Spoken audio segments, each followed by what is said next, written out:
The first snowflake landed on the carriage window with the softest whisper, as if apologizing for what was to come. Sherlock Holmes watched it melt against the cold glass, leaving behind a trail of moisture that caught the failing afternoon light. Inside the compartment, the air held that peculiar stillness that precedes a storm, thick, expectant, waiting for the sky to remember what it had promised. Dr. John Watson shifted in his seat, the leather creaking beneath him in a comfortable, familiar way. His breath formed small clouds in the chill, though the foot warmer at his boots still held a trace of morning's heat. Outside, the moorland stretched in all directions like a rumpled blanket of brown and grey, dotted with dark gorse and the occasional lonely tree, bent permanently eastward by winds that never truly ceased. The landscape held a stark beauty that Watson had come to appreciate during his years with Holmes, honest in its harshness, hiding nothing. "We should have stayed in York," Watson observed mildly, though without real complaint.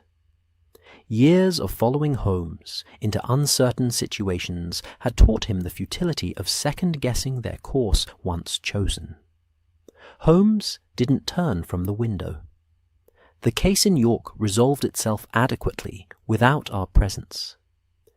Mrs. Pemberton's missing emerald was precisely where I suggested, sewn into the lining of her late husband's hunting jacket, where he'd hidden it during one of his gambling debts. The local inspector is competent enough to handle the recovery. And yet, we're travelling through moorland in December with a storm gathering toward... Watson consulted his small notebook. The Black Briar Inn, which, I confess, I've never heard mentioned in any guide. "That is precisely its virtue," Holmes replied, and now he did turn, his grey eyes holding that particular gleam that meant he found something amusing. "Establishments mentioned in guides lose their character, Watson.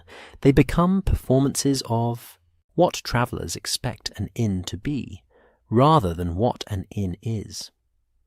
The Black Briar has operated for 200 years without once advertising its existence. One learns of it through older knowledge, the kind passed between travellers who value silence and a good fire over modern conveniences and chatter." Another snowflake joined the first, then another.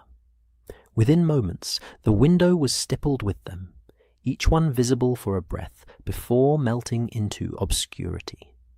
The sky had taken on that peculiar yellowish-grey quality that those familiar with northern winters recognize as a warning. The moorland itself seemed to be holding its breath. Watson pulled his coat tighter. 200 years, that suggests a coaching in from the old routes. Indeed. Before the railways carved their efficient paths through England, the road we're following was the primary route between York and Whitby. The Black Briar sits at the highest point, not ideal for modern travel, but essential when horses needed rest and travellers needed refuge from precisely this sort of weather. Holmes gestured toward the window, where the snow was now falling in earnest, the individual flakes giving way to a shifting curtain of white. The carriage lurched slightly as the road began its ascent. Watson could feel the gradient, the way the horses strained against their harness. The driver's voice came faintly through the storm's growing whisper, encouraging the animals with words worn smooth by repetition. "And you've stayed there before?" Watson asked, though he suspected he knew the answer. 3 times, twice during investigations that required discretion, once simply because the moor in winter has a quality that demands witnessing. Holmes paused, watching the landscape disappear into white. "You'll find it atmospheric, Watson. The inn has seen considerable history pass through its doors, Jacobite sympathizers fleeing north, smugglers moving goods from the coast, lovers escaping scandal, and perhaps the occasional criminal seeking anonymity in bad weather. The carriage shuddered as a gust of wind hit it broadside.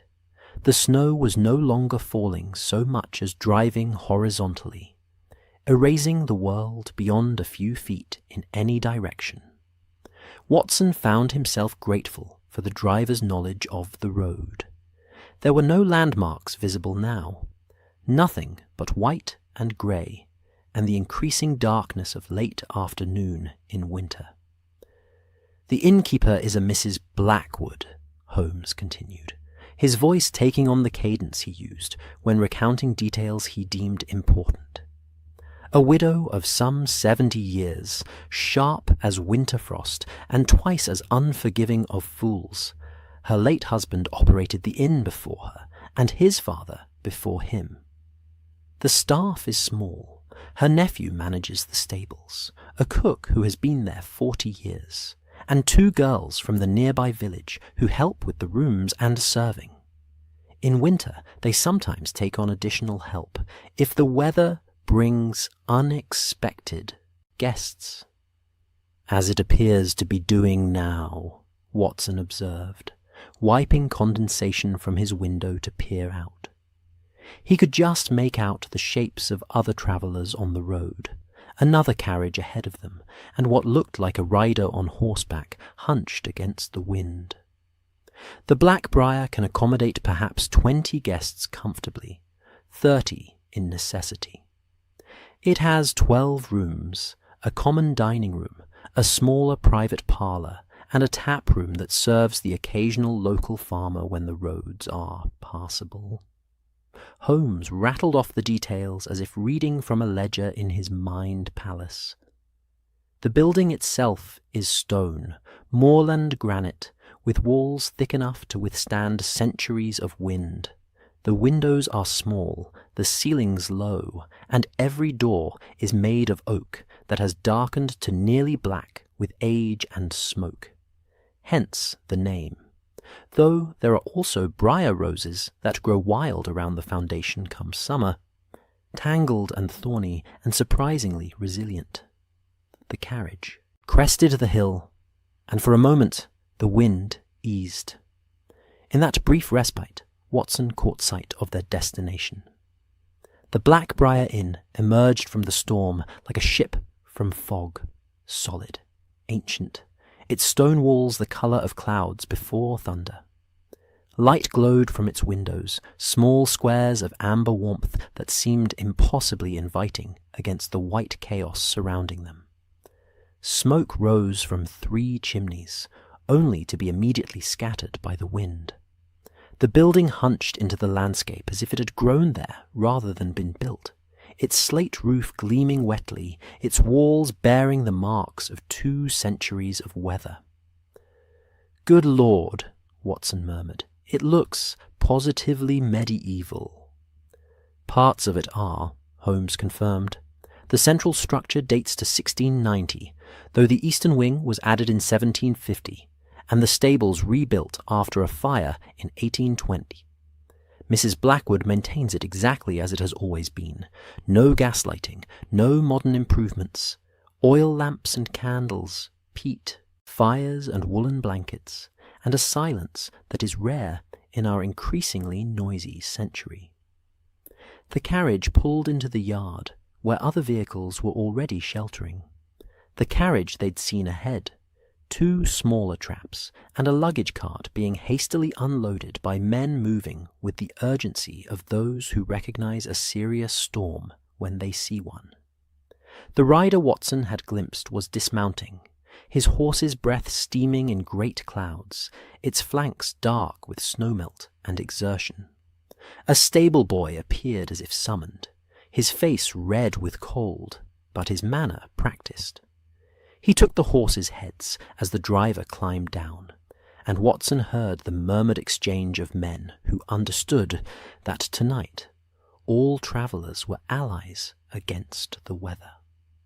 Holmes opened the carriage door, admitting a swirl of snow and the scent of cold stone and distant peat smoke.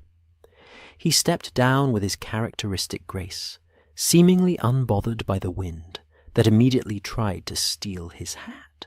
Watson followed, his medical bag in one hand, grateful when his boots found solid cobblestones beneath the accumulating snow.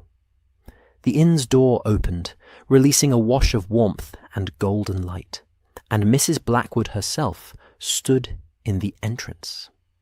She was exactly as Holmes had described, tall for a woman of her generation, thin as a winter branch, with white hair pulled back severely and eyes that missed nothing.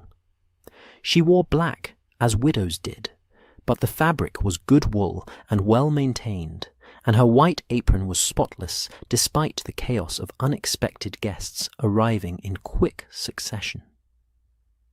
"Mr. Holmes," she said, her voice carrying the flat vowels of Yorkshire, each word measured and deliberate. "I thought you might appear. Weather like this always brings interesting visitors." Mrs. Blackwood. Holmes removed his hat, inclining his head with genuine respect. "May I introduce Dr. John Watson, my colleague and friend. Watson, Mrs. Blackwood, whose hospitality is legendary among those who know where to look for it." Watson bowed slightly. "Madam, your inn is the most welcome sight in this storm." She studied him with those sharp eyes, and Watson had the distinct impression of being catalogued, assessed, and filed away in some internal ledger. After a moment, she nodded, apparently satisfied. "Doctor, you'll find we maintain clean rooms and honest food. We ask only that guests respect the house and each other. Come in, both of you, before you freeze where you stand." They entered into a narrow hallway, immediately enveloped by warmth that smelled of burning peat, beeswax, old wood, and something cooking that made Watson's stomach remind him they'd eaten nothing since a hurried breakfast in York. The floor was flagstone, worn smooth by countless feet, and the walls were panelled in that dark oak Holmes had mentioned, reflecting the lamplight in subtle gleams. Mrs. Blackwood closed the door against the storm with a solid thunk that felt final, as if sealing them all into a separate world. "The storm will worsen before it improves," she announced matter-of-factly. "Weatherglass has been falling all day. We'll be snowbound by nightfall, I expect, and likely for a day or two after. I've sent word to the village, but the constable won't be able to reach us, nor the post. We are quite isolated until the roads clear." Holmes nodded, unsurprised. "How many guests currently?" "With yourselves, 11. The dining room will serve supper at 7 o'clock. You'll find it convivial.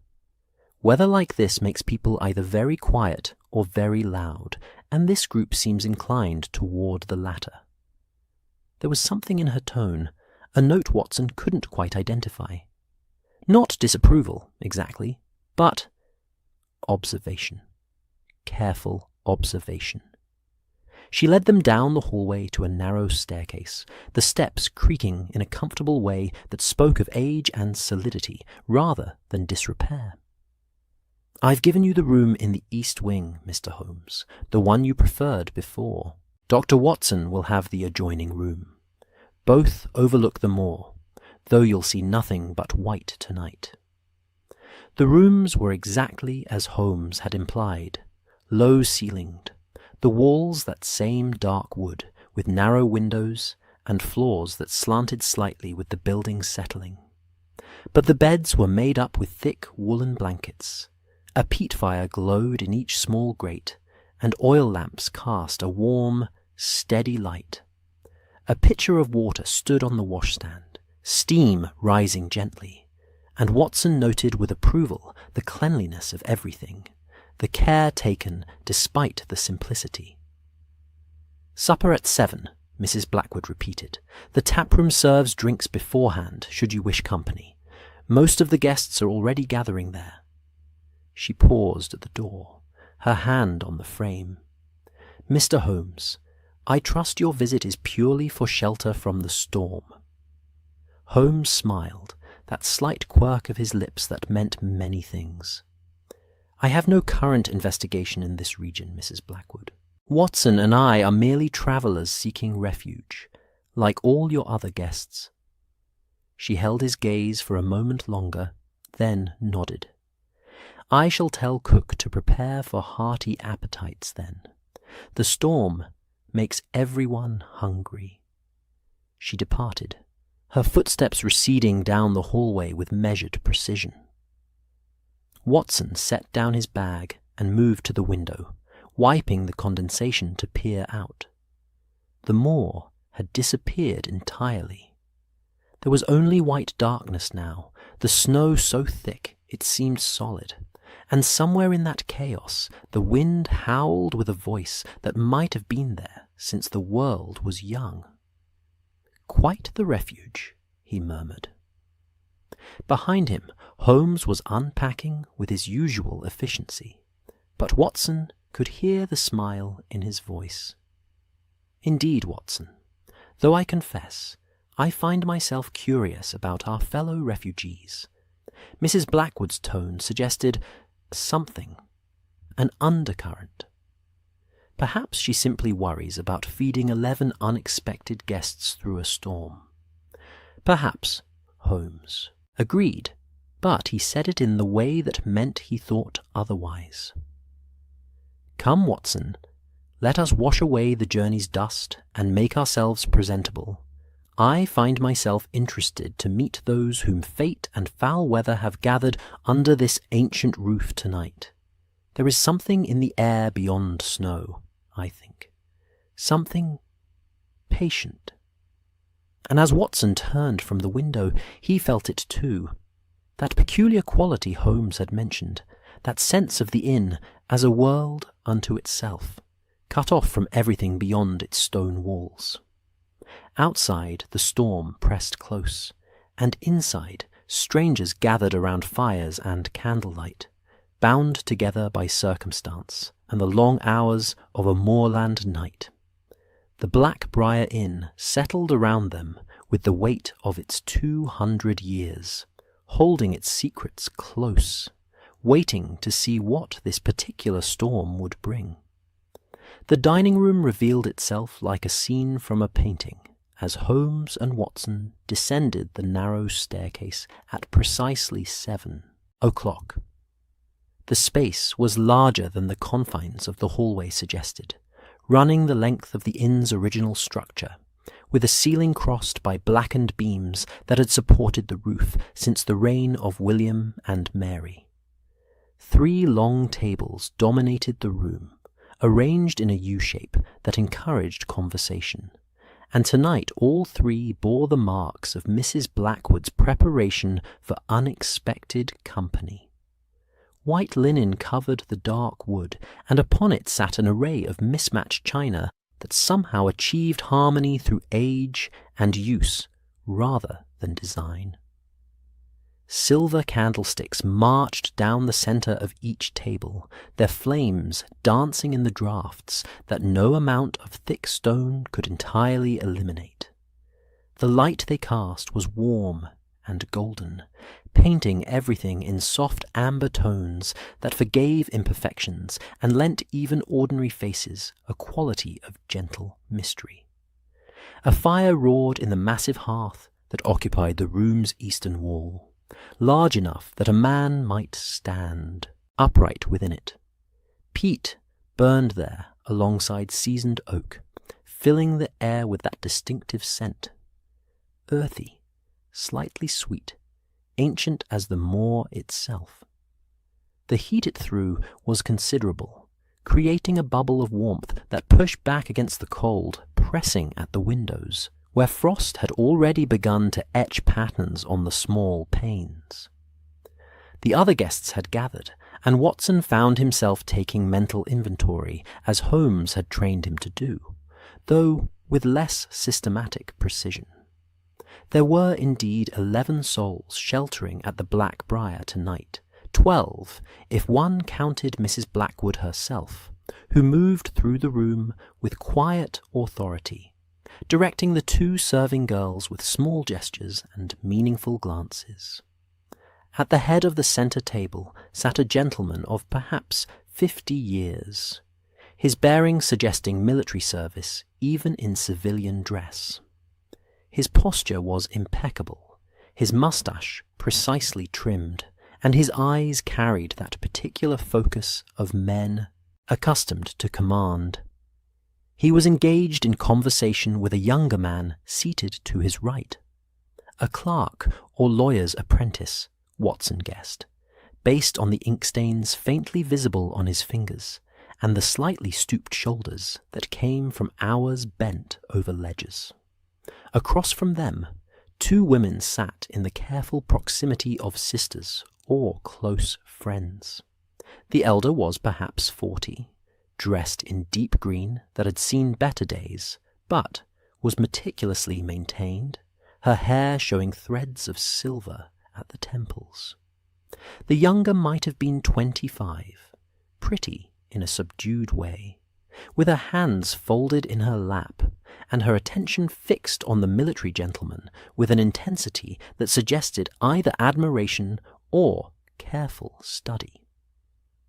Further down the table, a portly gentleman in a somewhat theatrical waistcoat held forth to anyone who would listen, his voice carrying easily over the murmur of conversation. He had the ruddy complexion of someone who enjoyed good wine and rich food, and the expansive gestures of a man accustomed to being the centre of attention.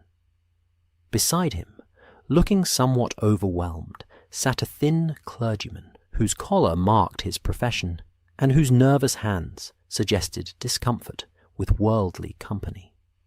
At the far end, nearest the fire, an elderly couple sat close together, their quiet conversation a private island in the growing noise. They had the comfortable manner of people long married, finishing each other's sentences in ways that required no thought. The woman wore black bombazine that spoke of mourning not quite complete, while the gentleman's clothes, though well made, had the careful preservation of someone living on a fixed income. The remaining guests stood apart, near one of the frost-etched windows, a wine-glass already in hand, though supper had not yet been served. He was perhaps 30, dressed with a care that suggested London rather than the provinces, his dark hair pomaded in the current fashion. He watched the room with an expression Watson couldn't quite read. Not hostile, certainly, but reserved, as if he were observing a play in which he had no interest in participating. "Quite the cross-section," Holmes murmured, as they took their seats at a space Mrs. Blackwood indicated with a subtle nod. Military, clergy, commerce, and gentility are all bound together by snow and circumstance, rather like an Agatha Christie novel, though she won't be born for another decade. Watson smiled at the anachronistic observation. "You're in a whimsical mood. The more inspires it. Or perhaps it's the certainty that we're quite trapped here, which removes the urgency of being anywhere else." Holmes settled into his chair with the boneless grace he employed when genuinely relaxed. "Besides, Watson, observe our fellow travellers. Each one has brought their entire personality to the table, as if the storm has stripped away the usual social veneers. We shall have an interesting evening." Mrs. Blackwood appeared at Holmes's elbow, her presence announced by the whisper of her skirts, rather than any sound. "Mr. Holmes, Dr. Watson, may I introduce you to your fellow guests? The storm makes us all neighbours, regardless of our usual stations." She proceeded to do so with admirable efficiency, each introduction crisp and containing just enough information to establish context without becoming tedious.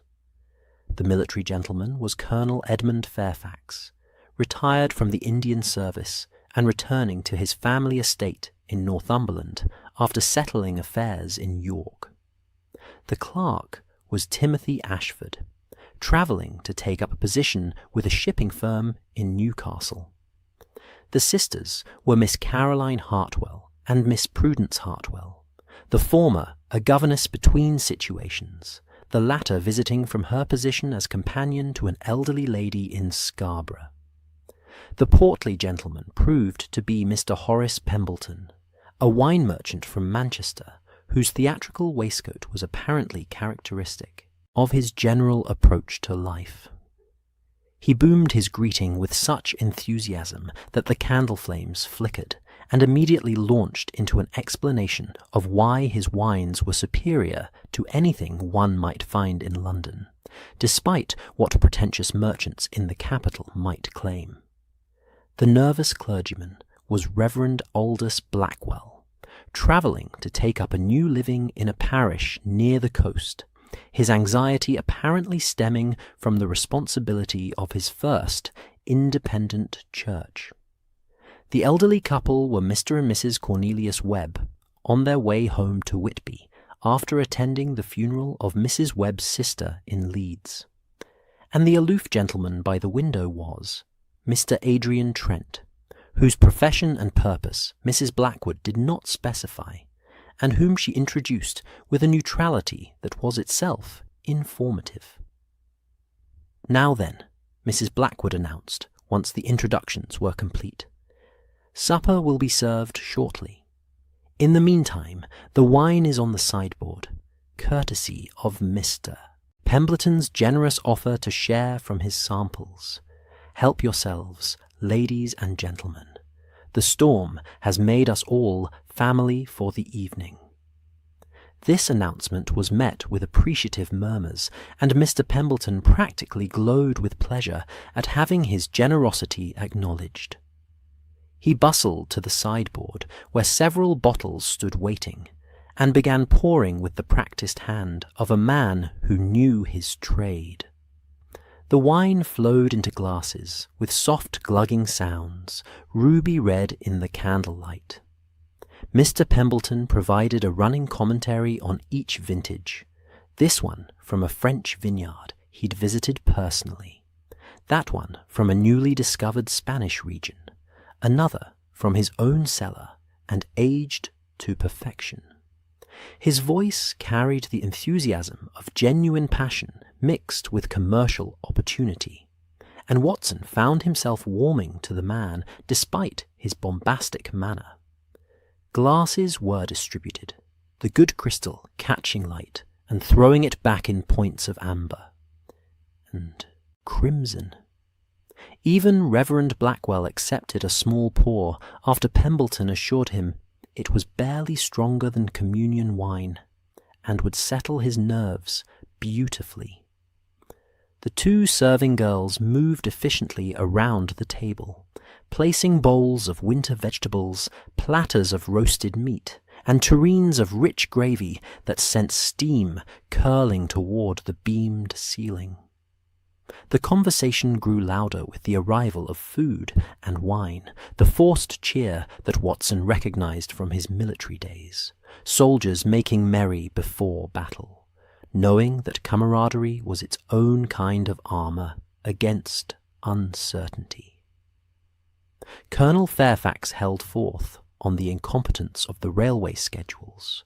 Miss Caroline Hartwell shared a humorous anecdote about her previous position that had everyone laughing, and even Mr. Adrian Trent emerged from his isolation to offer a dry observation about the superiority of moorland storms over London fog. Holmes participated with the easy charm he could deploy when it suited him, asking questions that drew people out, making observations that flattered without seeming to try. Watson watched him work, recognizing the signs of a mind cataloguing everything: who sat where, who spoke to whom, who drank deeply and who merely sipped, who watched others and who performed for an audience. The meal progressed through courses, each one hearty and well prepared. Mrs. Blackwood's cook clearly understood her business, producing food that satisfied without attempting pretension. There was roasted beef with Yorkshire pudding, root vegetables glazed with honey and butter, bread still warm from the oven, and a fish course that Pembleton assured them was perfectly complemented by his white burgundy. It was during the third course that Colonel Fairfax proposed a toast. He rose to his feet with the ease of a man accustomed to addressing troops, his glass held high, catching the candlelight so that the wine within seemed to glow with its own internal fire. "Ladies and gentlemen," he began, his voice carrying that parade-ground clarity, "we find ourselves in unusual circumstances tonight. Strangers bound together by weather and the excellent hospitality of Mrs. Blackwood." Murmurs of agreement rippled around the table. Mrs. Blackwood, standing near the kitchen door, inclined her head in acknowledgment. "In my years of service," the Colonel continued, "I learned that adversity reveals character, and that company in difficulty becomes comradeship. Tonight, though we face nothing more serious than snow and cold, I propose we embrace the spirit of fellowship, to new friends, to safe shelter, and to the passing of storms, both meteorological and metaphorical." It was well said, sincere, without being maudlin, and the table responded with enthusiasm. Glasses were raised, voices joined in agreement, and for a moment the dining room of the Black Briar Inn felt like the warmest, safest place in all of England.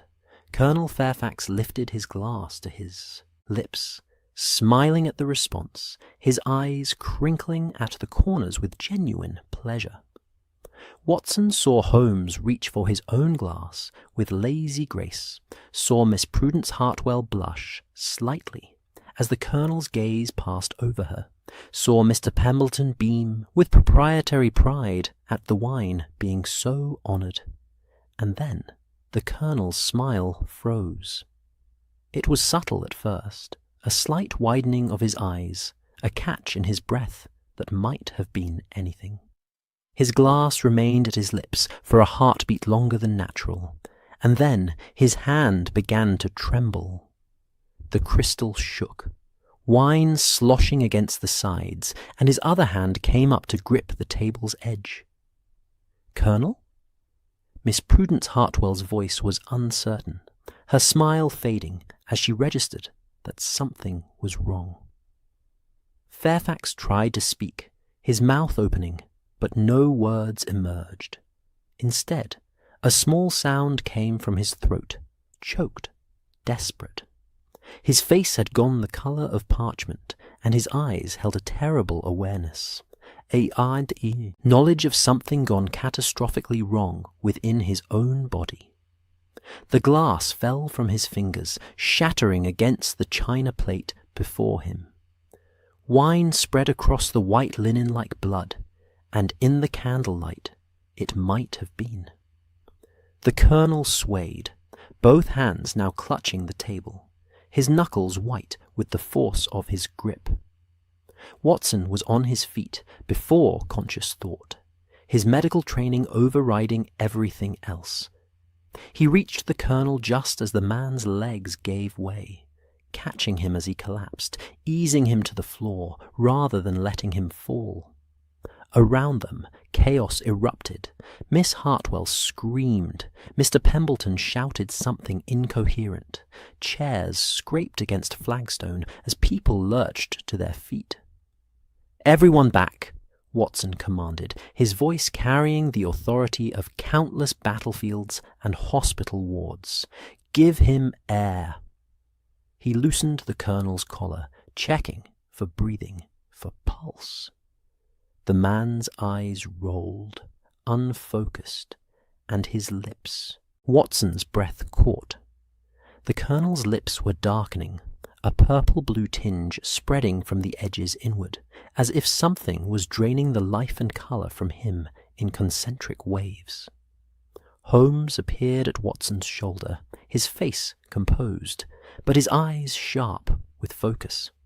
He knelt, studying the Colonel's face, then his hands, then the spreading stain on his shirt where wine had spilled.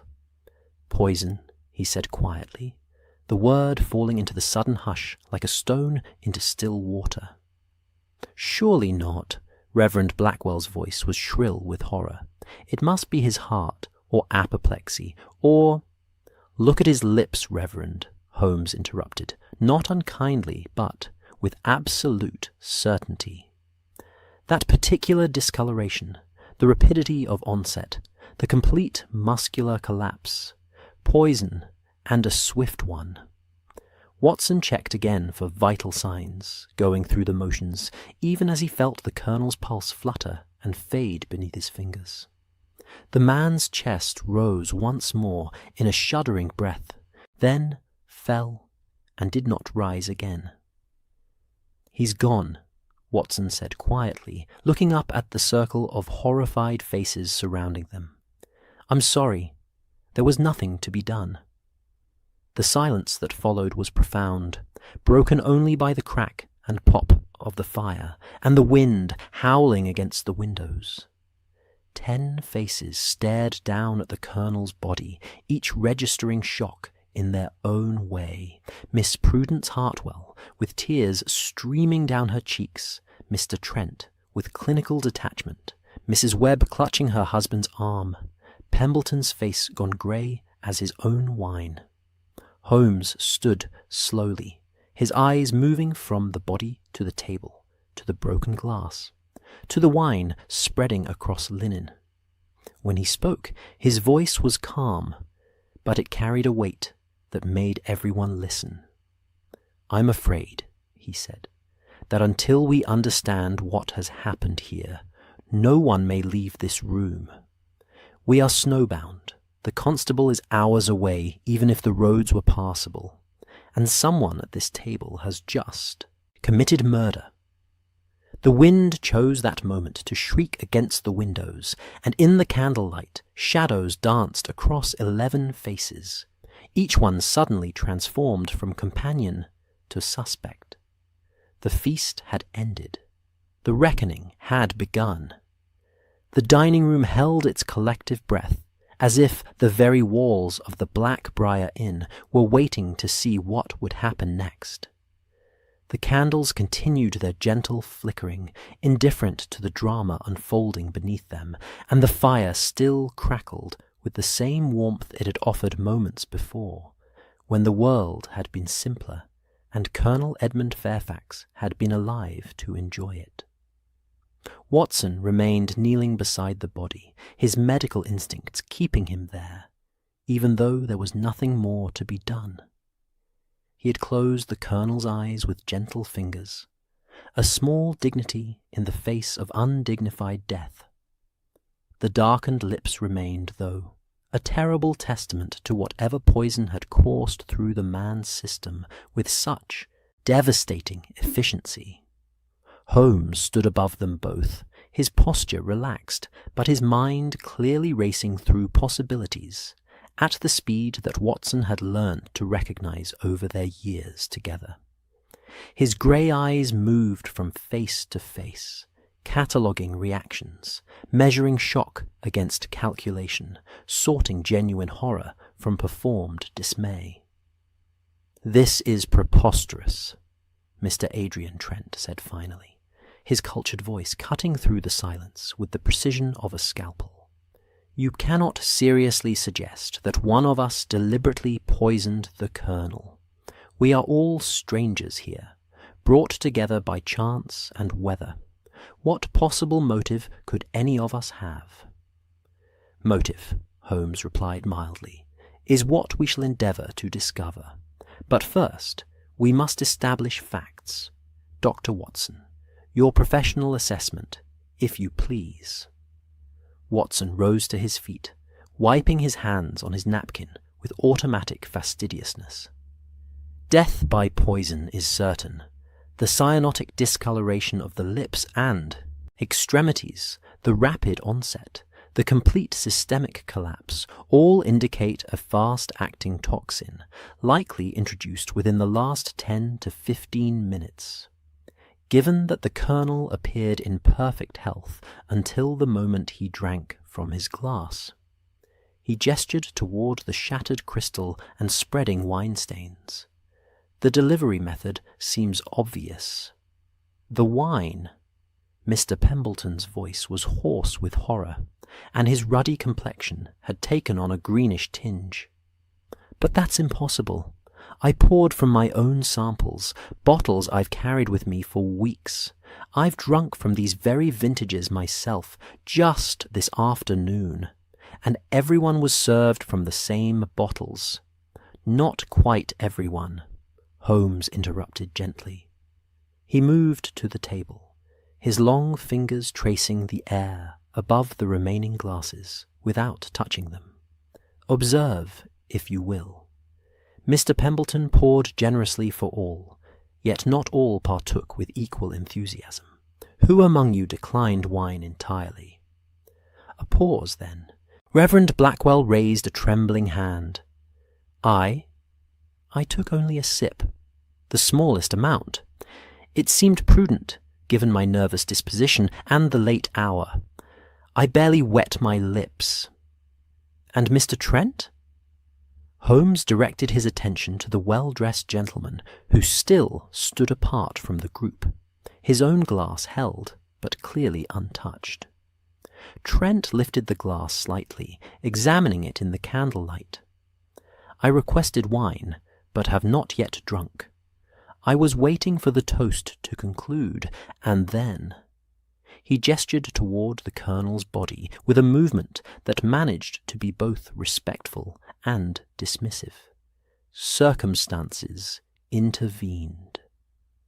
"How very fortunate for you," Miss Caroline Hartwell said, her voice sharp, with an edge that hadn't been there during the earlier pleasantries. Her arm was around her younger sister, who had buried her face against Caroline's shoulder and was weeping quietly. Or perhaps fortune had nothing to do with it. "Madam, I resent the implication," Trent began, but Holmes held up a hand. "We shall have time enough for accusations and resentments. At present, I require information, not emotion.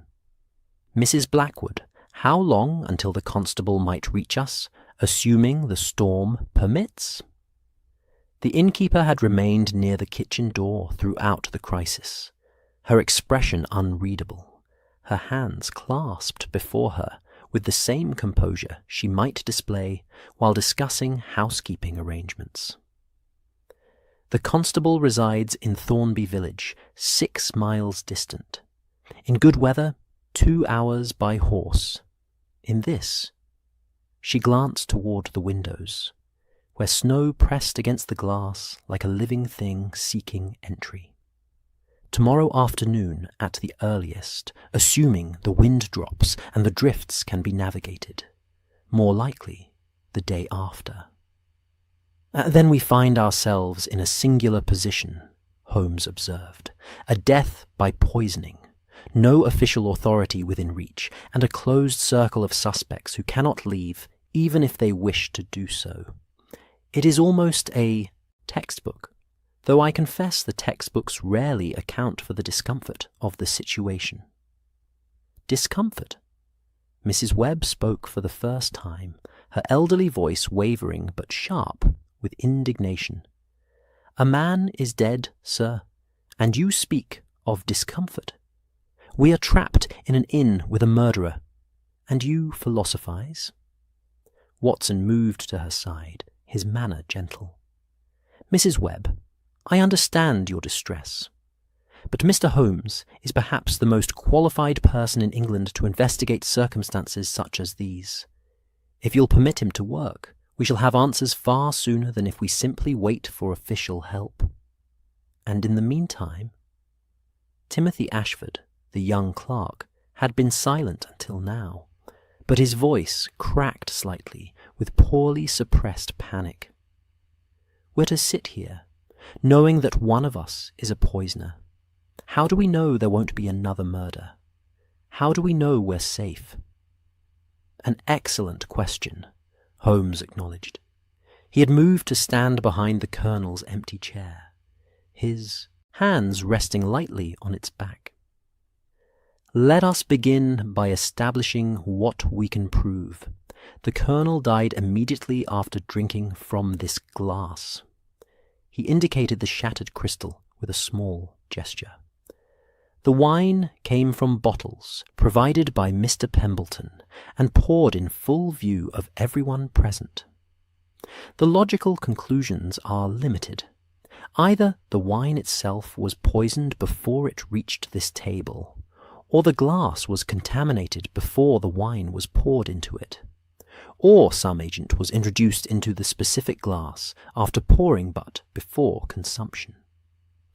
I swear on my life and my professional reputation, Pembleton said, his voice carrying desperation now. Those bottles were sealed until I opened them tonight. I inspected them myself when I packed them in York. They've been in my personal luggage, which has been in my room under lock since I arrived this afternoon.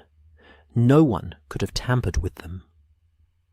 Your luggage was in your room, Holmes repeated thoughtfully. And you've been in your room how many times since arrival? To change for dinner. Perhaps 20 minutes, no more. And the luggage remained locked throughout. Pembleton hesitated.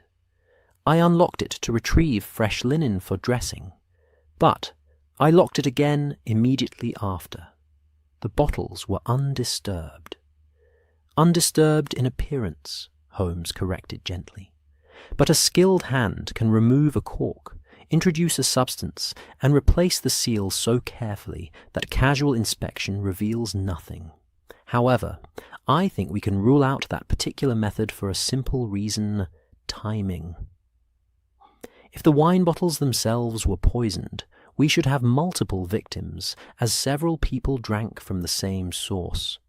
Yet only the Colonel has been affected. Relief washed visibly across several faces. Miss Prudence Hartwell had stopped crying and was watching Holmes with the intensity of someone clinging to rationality in chaos. Even Reverend Blackwell seemed to draw strength from the logical progression of thought. Then the glass, Watson said, following his friend's reasoning. But how?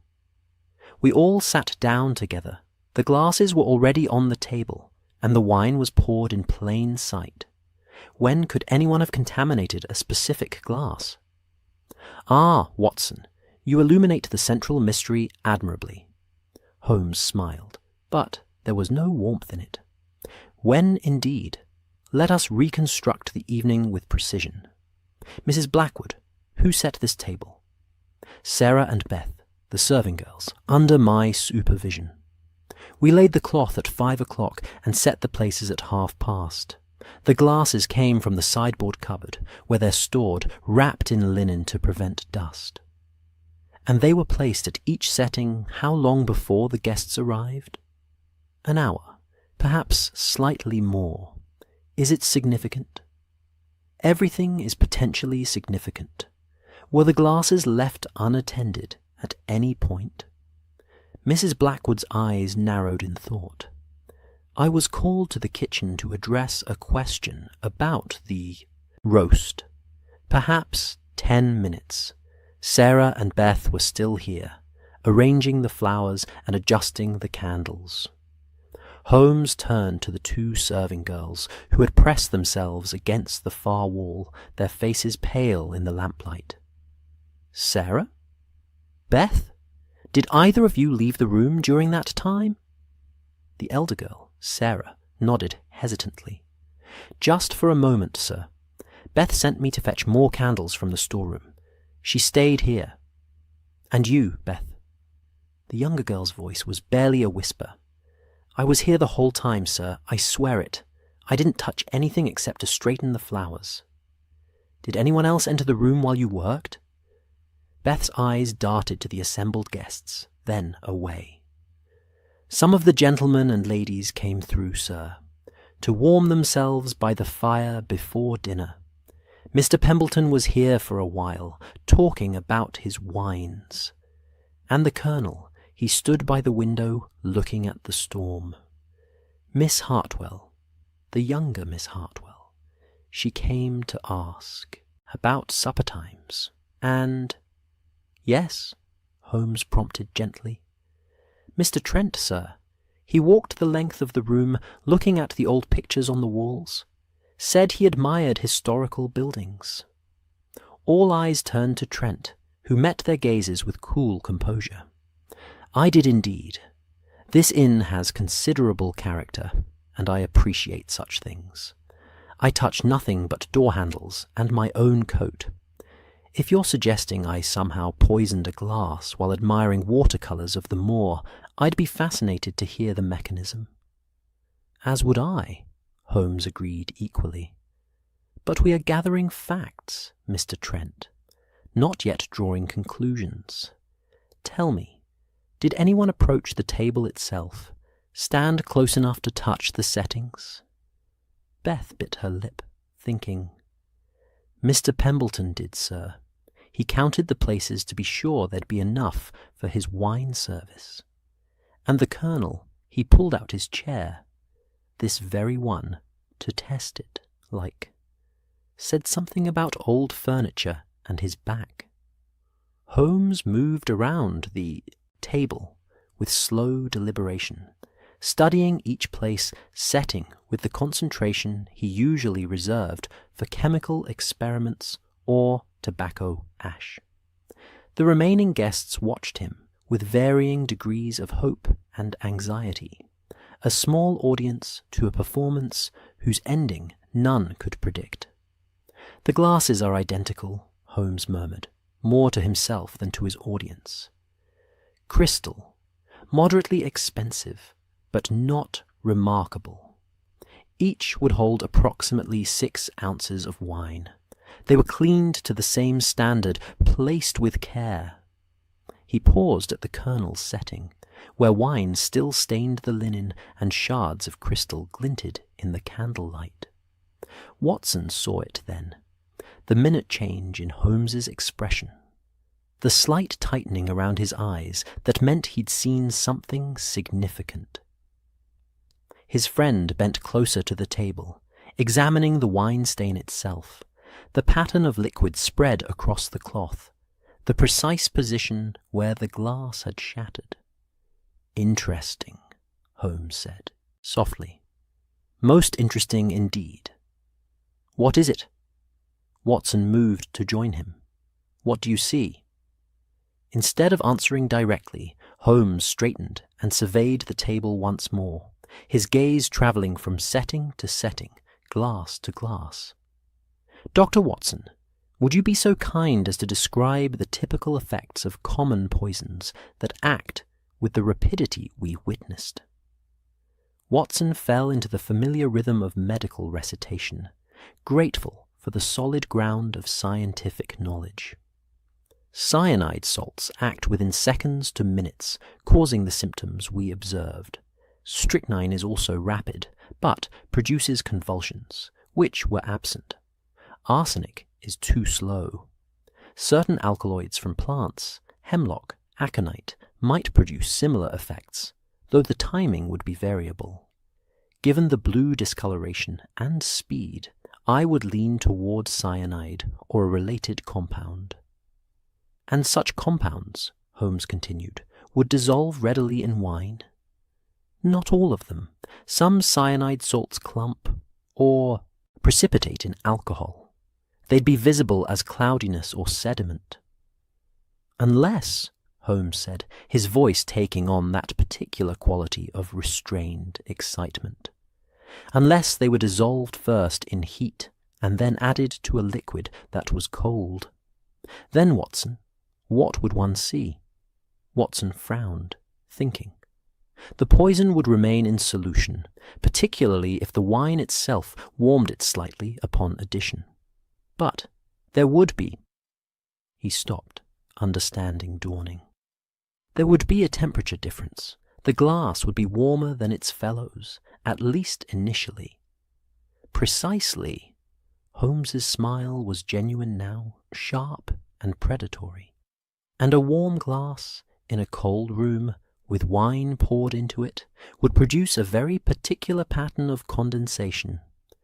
Not the uniform misting one sees on all cold glass, but something quite different. He gestured to the remaining wine glasses on the table, each one showing a fine, even mist of condensation from the temperature differential between cold, crystal, and warm dining room. Then he pointed to the wine stain where the colonel's glass had been. Observe the edges of the stain, Watson. See how the wine spread. And here, where a few drops landed before the glass shattered. Do you notice anything unusual about the table's surface in that specific location? Watson peered closer, and yes, there it was. A faint ring of moisture on the polished wood, just beyond the wine stain. No, not one ring, 2 rings, one inside the other, as if something round had rested there twice, warming and cooling between times. Good Lord, Watson breathed. The glass was warmed before the wine was poured. And warmed with precision, Holmes confirmed. Enough to dissolve poison that would otherwise be visible, but not so much as to draw attention. It would require only moments with hot water or near a heat source, then a quick placement back on the table. The condensation pattern would normalize within minutes, especially in candlelight, where few would notice such details. But who? Miss Caroline Hartwell demanded, her voice cutting through the revelation. Who could have done such a thing? Holmes turned to face the assembled suspects, his expression grave. That, Miss Hartwell, is precisely what we must determine. But we have established several crucial facts. The poisoning was deliberate, it was planned with some sophistication, and the murderer is in this room. He paused, letting that sink in. I suggest we all make ourselves comfortable. It's going to be a very long night. Outside, the storm howled its agreement, and the Black Briar Inn seemed to draw itself tighter, holding its secrets and its murderer close against the frozen dark. The revelation hung in the air like smoke from the peat fire, visible and tangible, yet impossible to grasp fully. Holmes stood at the head of the table, his fingers steepled before him in that characteristic pose Watson had seen countless times before, the posture of a mind organizing chaos into pattern, drawing order from the scattered pieces of human behavior and physical evidence. Let us, Holmes began, his voice carrying the measured calm of a university lecturer, approach this methodically. We have established that the colonel's glass was deliberately warmed before wine was poured into it, for the purpose of dissolving a poison that would otherwise remain visible in suspension. This tells us several things about our murderer. He began to pace, a slow circuit around the table, his hands now clasped behind his back. The assembled guests tracked his movement with the wary attention of prey animals watching a predator, each face revealing its own particular variety of fear or fascination. First, our poisoner possesses some chemical knowledge, or at least practical understanding of how substances behave in different conditions. This is not the crude work of someone who simply drops arsenic into soup and hopes for the best. This required thought, planning, experimentation perhaps. Watson nodded, adding, "The specific choice of poison is also telling. Cyanide compounds, if that's indeed what was used, are not common household items. Someone had to acquire it specifically, which suggests premeditation rather than opportunistic violence." "Quite so, Watson." Holmes paused behind Mr. Pembleton's chair, though his gaze was on the wine merchant's untouched glass rather than the man himself. "Second, the murderer had to have access to heat sufficient to warm the glass and dissolve the poison, yet subtle enough not to draw attention. Mrs. Blackwood, what sources of hot water are readily available in the inn?" The innkeeper responded without hesitation, her composure remarkable given the circumstances. "The kitchen maintains kettles on the range constantly. There's hot water in the scullery for washing. Each guest room has a pitcher filled with heated water for washing, refreshed twice daily, once in the morning, once before supper. The tap room has its own small hearth where we warm brandy and mulled wine. And anyone in the inn would have access to these sources. The kitchen is staff territory, but guests do pass through on occasion. The scullery is more private. The bedroom pitchers are, naturally, in private rooms. The tap room is a public space." Holmes absorbed this with a slight nod. "Third, and perhaps most significantly, the murderer needed the opportunity to switch the warmed glass into the Colonel's place setting. This could have occurred at several points, during the table preparation, during the period when guests wandered through before supper, or even during the meal itself, if sufficient distraction could be arranged." "But we were all here," Timothy Ashford protested, his young face creased with confusion. "Surely someone would have noticed if a person suddenly reached across and swapped glasses. The candlelight may be dim, but we're not blind." "Are we not?" Holmes turned to face the clerk directly. "Tell me, Mr. Ashford, at what precise moment did you first notice the Colonel's distress?" "Why, when he dropped his glass, of course. The crash drew everyone's attention." "Before that," Holmes interrupted gently, "at the moment of the toast itself, where were you looking?" Ashford's brow furrowed. I suppose the Colonel himself? He was speaking. We all raised our glasses to acknowledge his words, and then he died, yes. But in the moments before he spoke, during the moments before the toast, as people were settling themselves, adjusting chairs, reaching for glasses, where was your attention then?" The young man's silence was enough. Holmes continued, addressing the room at large now. "We flatter ourselves that we observe keenly, that we notice what occurs before our eyes. Yet attention is selective, and memory more so. A skilled conjurer knows this. Show the audience one hand while the other performs the deception.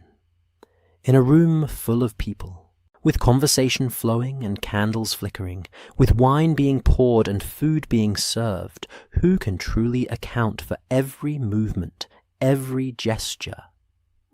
"You're saying the switch happened during the meal?" Miss Prudence Hartwell's voice was steadier now, though her eyes remained red from earlier tears. "While we all sat here?" "I'm saying it could have," Holmes corrected, "though I think it more likely occurred earlier. The warmed glass would need time to normalize in temperature, to lose the obvious heat that would make it remarkable to the touch when the Colonel raised it. A glass prepared an hour before the meal and placed carefully in position would be unremarkable by the time wine was poured into it." He had stopped now at the shattered remains of the Colonel's place setting, crouching down to examine the floor, where fragments of crystal caught the firelight like frozen tears. Watson moved to join him. understanding from long experience that Holmes had found something new. "Observe the break pattern, Watson," Holmes murmured, just loud enough for those nearest to hear. The glass struck the plate first, here, then shattered against the table as it fell. But notice this piece. He indicated a larger shard, curved and intact, but for the broken edges. The thickness of the glass is consistent throughout, good quality but not exceptional. Yet this fragment, from near the rim, shows something peculiar. Watson bent closer, studying the crystal in the dancing light. At first he saw nothing unusual, but then Holmes tilted it slightly, catching the firelight at a different angle, and Watson saw it, a faint film on the interior surface, barely visible, like the ghost of condensation long evaporated. "Residue," Watson breathed. "From the poison?" "Possibly, though we'd need proper chemical analysis to be certain. But notice the pattern. It's concentrated near the rim, where lips would touch, where the last of the liquid would pool as the glass tipped. If poison were dissolved in heated water and then painted onto the interior surface of the glass, it would leave precisely such a trace when it dried." "But then the wine would redissolve it when poured," Watson objected. "Exactly so. The wine becomes the delivery mechanism, but the poison is already in place, waiting. This method would require even less opportunity than carrying a vial and adding poison directly. One could prepare the glass hours in advance, in complete privacy, then simply ensure it reached the correct place setting." Holmes rose, turning to address the room with renewed intensity. "Let us, then, reconstruct the opportunity for such preparation. Mrs. Blackwood, when were the glasses removed from the cupboard and unwrapped?" "At 5 o'clock, as I said. Sarah and I unwrapped them in the kitchen, inspected each for cleanliness, and brought them to the dining room on trays." "And they were all pristine? None showed any irregularities?" The innkeeper's eyes narrowed in thought, calling up memory with the precision of someone accustomed to managing household details. "They were all clean. I stake my reputation on it. Each one was polished, clear, identical to its fellows." "Identical," Holmes repeated softly. "Yes, I'm sure they were. But here is the question that troubles me. How did our murderer ensure the poisoned glass reached the colonel specifically?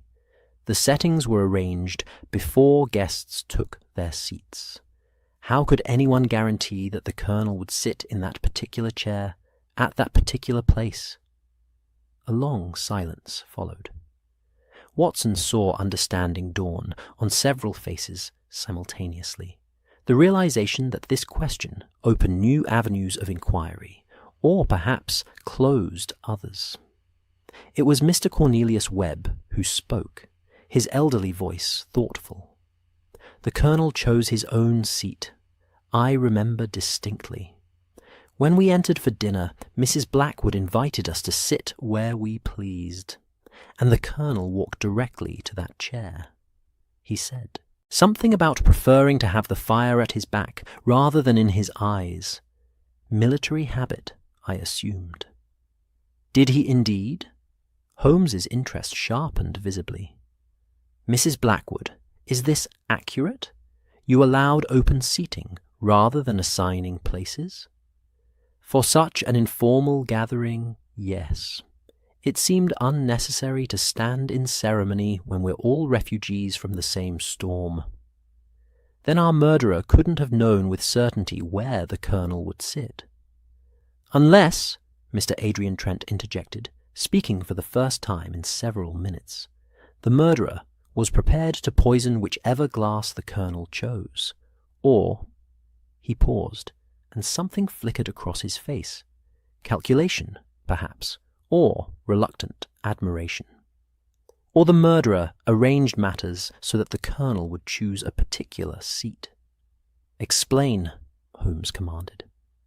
Trent shrugged, the gesture elegant despite the grim circumstances. "You said to yourself, Mr. Holmes, that we notice selectively. If I wished someone to sit in a specific location, I might make that location subtly more appealing. A chair positioned at a better angle, a place setting with the finest glass or plate, a draught blocked by a screen, small things that guide choice while appearing to allow freedom." "The fire," Miss Caroline Hartwell said suddenly. "Mr. Webb said the colonel preferred the fire at his back. That particular chair is positioned perfectly for that. Close enough for warmth, angled so the light doesn't interfere with vision. If someone knew the colonel's preferences, they could predict his choice." Holmes smiled, and there was genuine appreciation in it. "You have a keen eye, Miss Hartwell. Yes, precisely. Our murderer knows the colonel, knows his habits and preferences well enough to orchestrate his choice of seating with reasonable certainty. This was not a crime of chance acquaintance. This was personal." The implication rippled through the room like a stone dropped in still water. Faces turned toward one another with new suspicion, new assessment. Who among them had known Colonel Edmund Fairfax before this snowy evening? Who had shared history enough to know his habits, his preferences, his vulnerabilities? "I never saw the man before tonight," Pemberton declared, his voice carrying defensive urgency. "I swear it on my mother's grave.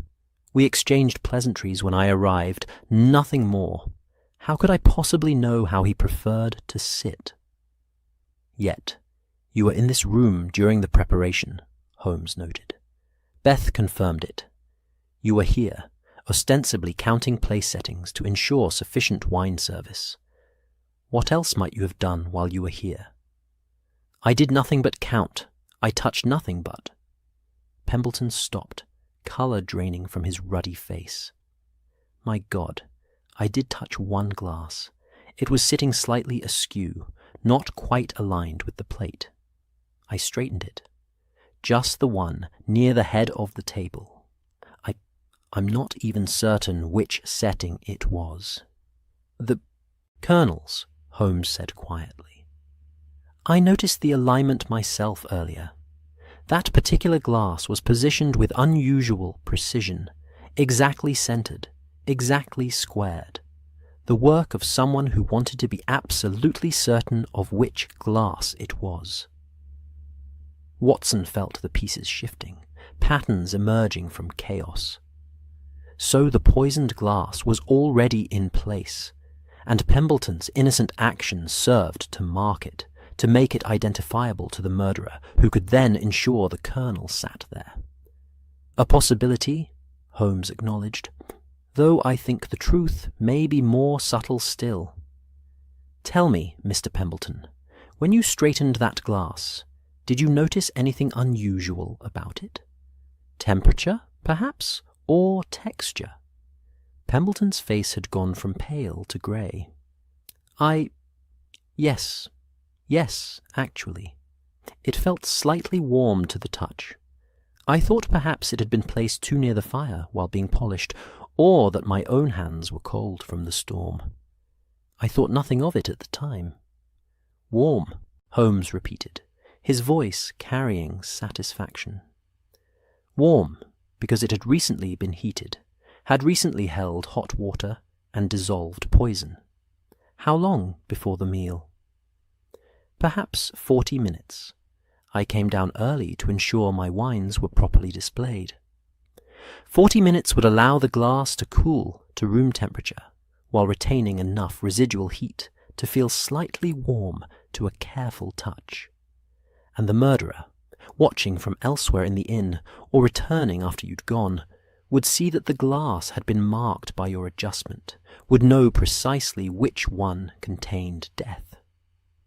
Holmes turned now to face them all, his expression grave. But there is one more detail, one more piece of evidence that narrows our circle considerably. I mentioned earlier that not everyone drank their wine with equal enthusiasm. Some barely tasted it. Some refused it entirely. Yet there is one person in this room whose abstinence is more significant than it first appeared. He moved to stand behind one of the chairs, his hand resting lightly on its back. This person made a notable point of refusing wine during Mr. Pembleton's generous distribution. Health reasons were cited, religious scruples perhaps, or simple personal preference. Very reasonable, very unremarkable, except for one small detail. Holmes reached across the table and lifted a wine glass, untouched, the wine within still at its original level, undisturbed. He held it up to the candlelight, tilting it slightly so the crystal caught and threw back amber gleams. "This glass," he said softly, "supposedly refused, supposedly untouched, tells a different story. Observe the rim, Watson. What do you see?" Watson moved closer, studying the crystal with care. At first, nothing seemed remarkable, but then he saw it, a very faint clouding, barely visible even in direct light, concentrated on one side of the rim. Not the residue of lips, not the mark of wine, but something more ephemeral. "Condensation," Watson said, slowly. "From breath. Someone breathed closely on this glass, close enough to fog it slightly, even though they never drank from it. Precisely. Someone leaned in, brought their face near, perhaps pretending to smell the wine's bouquet while actually checking to ensure that the colonel had taken the correct glass, that the poisoned crystal was now in the right hands, a final confirmation before the trap was sprung. Holmes set the glass down with delicate care, and raised his eyes to meet those of its owner. The room had gone absolutely silent, the only sounds the crack of the fire and the endless howl of wind against ancient stone. "Mr. Trent," Holmes said quietly, "I think it's time you explained your relationship with Colonel Edmund Fairfax, and please do not insult our intelligence with claims of chance acquaintance. Murderers rarely poison strangers on snowy evenings. This was personal, carefully planned, and executed with a precision that speaks of deep motivation."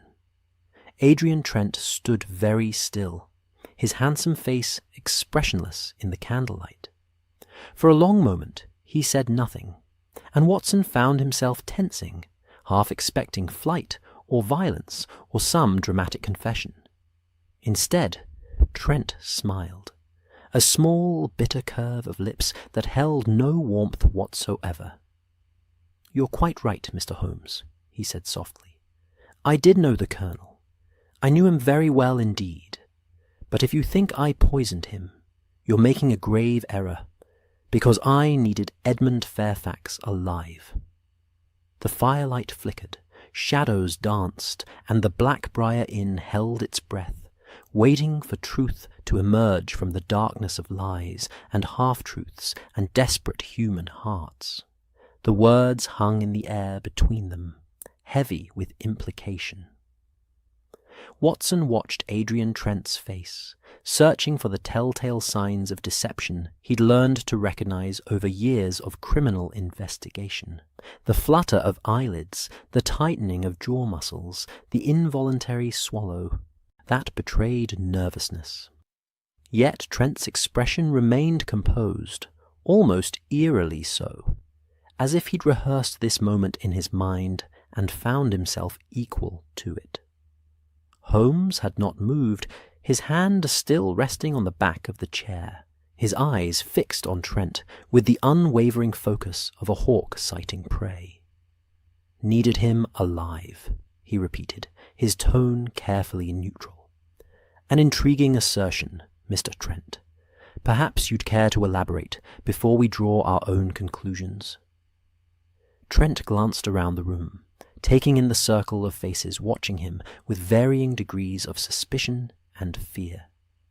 His shoulders rose and fell in a small sigh, and when he spoke again, his voice carried a weariness that seemed genuine. Very well, though I suspect this will satisfy no one and convince even fewer. My name, as Mrs. Blackwood introduced me, is Adrian Trent. What she did not mention, because she did not know, is that I am a solicitor with the firm of Pemberton, Ashcroft and Trent in London, and Colonel Fairfax was my client. Your client? Watson echoed. In what capacity? The Colonel was involved in a rather delicate legal matter, a disputed inheritance from his late uncle's estate. The uncle, Sir Reginald Fairfax, died last year, leaving a considerable fortune and a will that was ambiguous in certain particulars. There were 3 potential heirs, the Colonel being one of them. The case was scheduled for arbitration next month, and my presence here was not coincidental. I was travelling to meet the Colonel at his estate in Northumberland to review final documents before the proceedings. Trent moved to the sideboard, pouring himself a small measure of brandy from a decanter there, with hands that were admirably steady. The Colonel's death benefits me not at all. In fact, it complicates my case considerably, as his claim was the strongest of the 3. With him gone, the arbitration becomes a battle between 2 weaker claimants, which means extended litigation, appeals, and significantly reduced fees for my firm. From a purely mercenary standpoint, gentlemen, I had every reason to want Edmund Fairfax alive and victorious. Holmes tilted his head slightly, considering. You said there were 3 claimants. Who are the other 2? A cousin in Bath and a nephew in Edinburgh, neither of whom, I should add, are present in this inn tonight, before you ask. Trent sipped his brandy, grimacing slightly. I can provide documentation of all of this naturally. I carry the case files in my luggage, including correspondence with the Colonel arranging our meeting.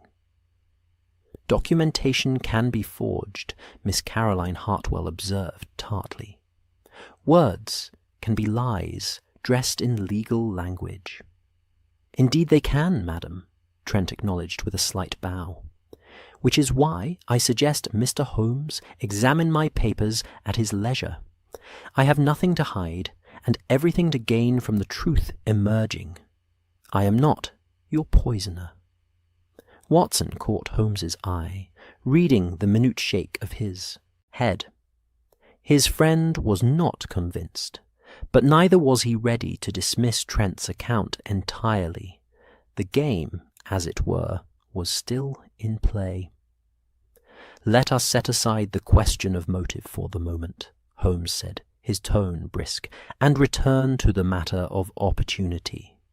If we accept, provisionally, that Mr. Trent did not prepare the poisoned glass, we must still account for the mechanics of the crime.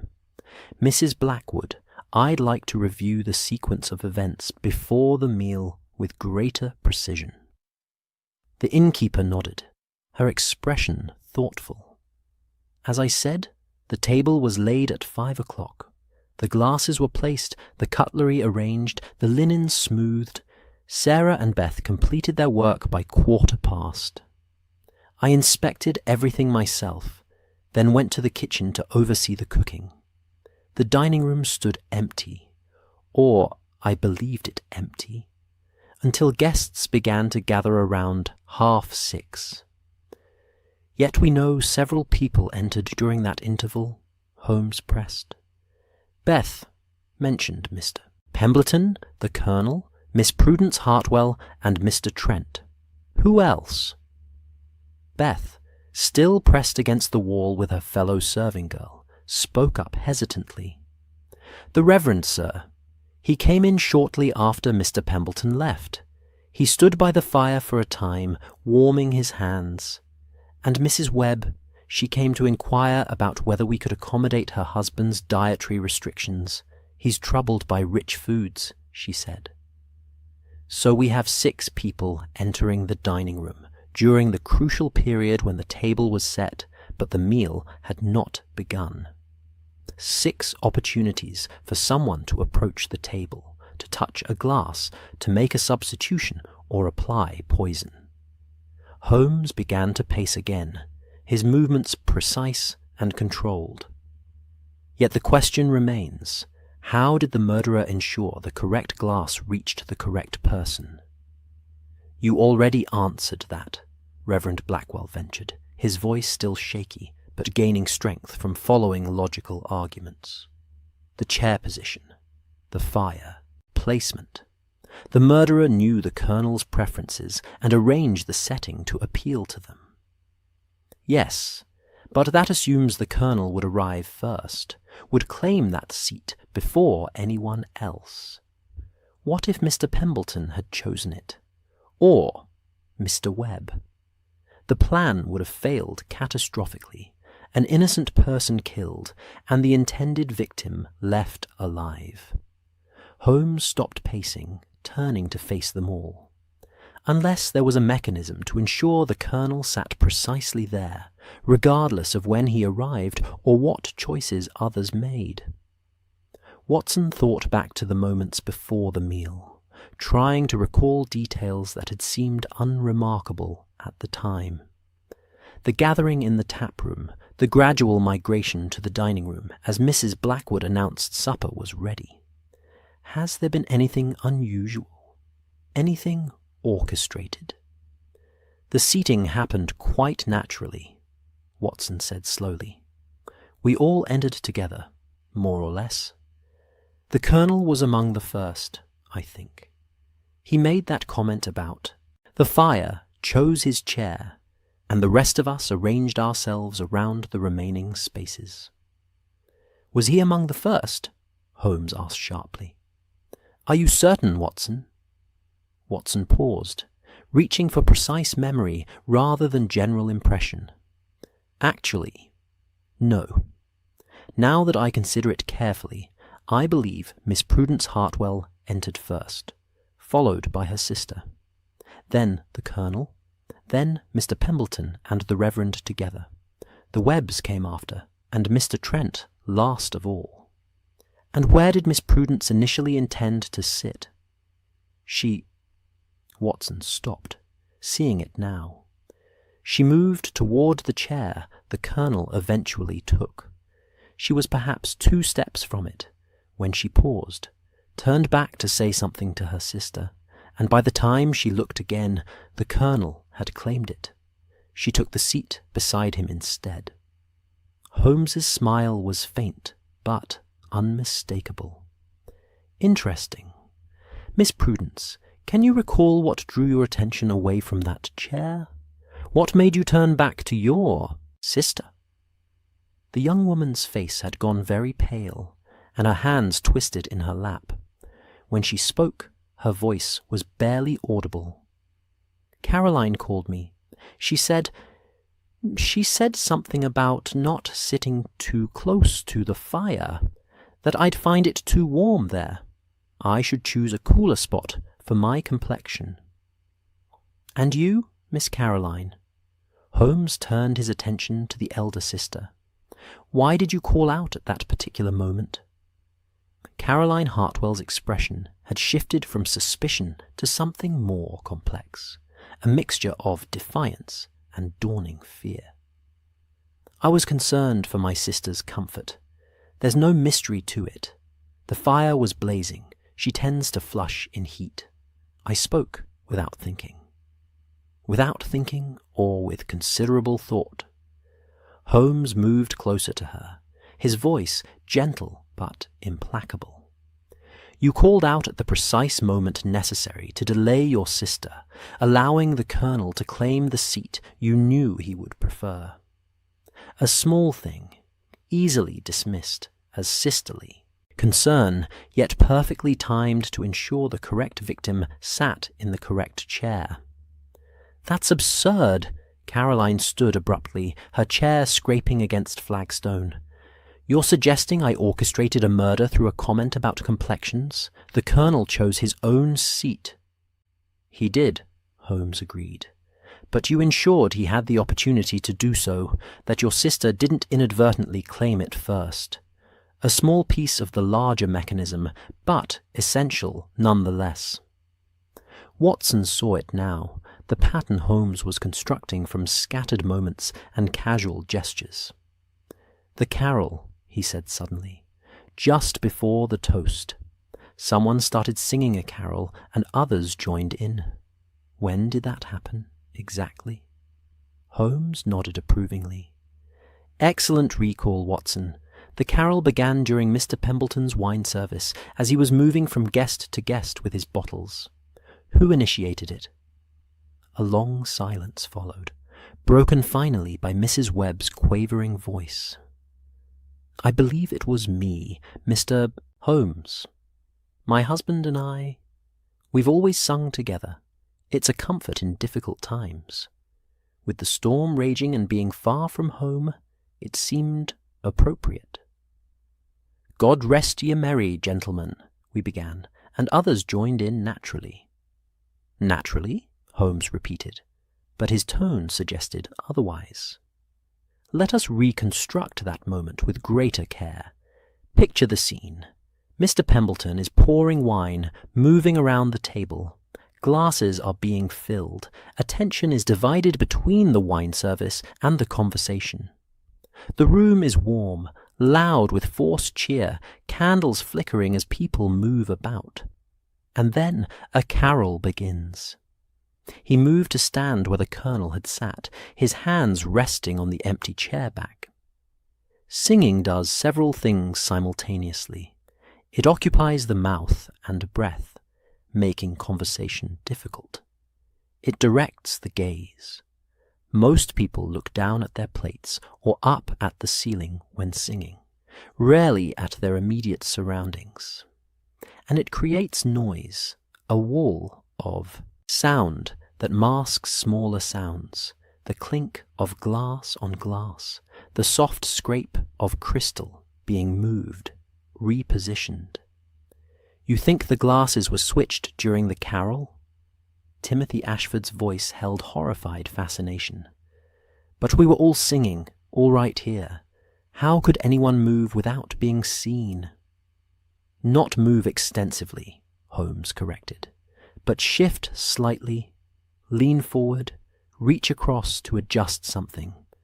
In a crowded room, with bodies close together and attention to shared song, such small movements disappear into the general activity. And if everyone believes they're watching everyone else, in truth, no one is watching carefully at all."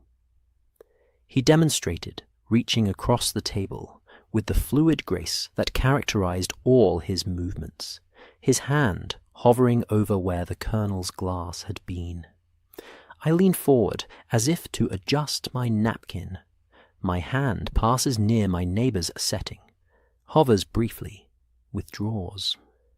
In that second, a glass could be shifted 3 inches to the left or right, swapped for an identical vessel. Who would notice? Who would think it significant if they did? Watson watched the demonstration and felt a chill that had nothing to do with the storm outside. But that would require the poisoned glass to be somewhere accessible, ready for the switch. Indeed it would, which brings us to the question of staging. Where was the poisoned glass kept between its preparation and the moment it was needed? Holmes looked around the room, his eyes cataloguing possibilities. The sideboard, too public, too easily noticed. One's own person, possible, but risky. Glass is fragile. Discovery would be immediately damning. No, it would need to be hidden in plain sight, somewhere unremarkable, somewhere that would raise no suspicion if glimpsed. His gaze settled on the small table near the window, where extra napkins and condiments sat in neat arrangement. Among them, Watson now noticed, were several wine glasses, spares, presumably, in case of breakage or additional guests. "The spare glasses," Watson breathed, "already in the room, already expected to be there. One more among them would be invisible." "Precisely, Watson. Our murderer prepared the glass in private. Bedroom, washroom, wherever hot water and privacy could be had. The poison was dissolved, applied to the interior, allowed to dry. Then the glass was brought to the dining room during one of those innocent visits Beth mentioned and placed among the spares. All that remained was to wait for the opportune moment, wine being poured, attention divided, noise to cover movement, and make the switch." Holmes turned in a slow circle, studying each face in turn. The carol provided that moment. Not by chance, I think, but by design. Someone in this room knew it would be sung, or ensured that it would be. Someone who could start such a song without raising suspicion, or who could prompt another to do so. "Mrs. Webb, did anyone suggest you might lead a carol this evening?" The elderly woman's face creased in thought. "Now that you mention it, yes. Earlier, in the tap room before supper, we were discussing Christmas traditions. Someone, I cannot recall who precisely, mentioned how lovely it was when families sang together during storms, how it lifted the spirits. The thought stayed with me, and when the moment came, it seemed natural to begin." "Natural," Holmes said softly, "yet planted, like a seed, waiting to bloom at the crucial time. This is the mark of our poisoner, you see. Nothing forced, nothing obvious. Just small nudges, gentle guidance, creating the conditions for murder while appearing to do nothing at all." He fell silent, his eyes distant, and Watson recognized the expression. His friend was assembling the final pieces, seeing the complete picture that still eluded the rest of them. "There's one element we haven't addressed," Holmes said finally. "The question I raised earlier about the breath condensation on Mr. Trent's glass. Someone who refused wine, yet leaned close enough to fog the rim. Why would they do that, if not to check that the poisoned glass had reached its target?" "Perhaps I was merely smelling the bouquet," Trent suggested, though his voice lacked conviction. "Wine enthusiasts do such things." "Wine enthusiasts who have refused the wine on principle? That strikes me as unlikely, Mr. Trent." Holmes moved to stand beside him. "No, I think you leaned close for precisely the reason I suggested. To confirm. But here's what troubles me. To confirm implies uncertainty, and uncertainty implies you weren't the one who made the switch. You couldn't be sure from your position whether the correct glass had reached the kernel. You could only watch and wait, and when the moment came, verify that the trap had been properly set." Trent's composure cracked slightly, a hairline fracture in his careful facade. "You're weaving fantasies from breath on glass, Mr. Holmes. This proves nothing. Alone? Perhaps not. But combined with everything else, your presence in the room during preparation, your knowledge of the kernel, your studied indifference throughout the evening, it forms a suggestive pattern." Holmes paused. "Yet, I confess, something still doesn't fit. Your motive, as you presented it, argues against murder. Unless—" He stopped, his eyes widening slightly, with a look of sudden understanding. "Unless there was more than one inheritance at stake. More than one will be in dispute.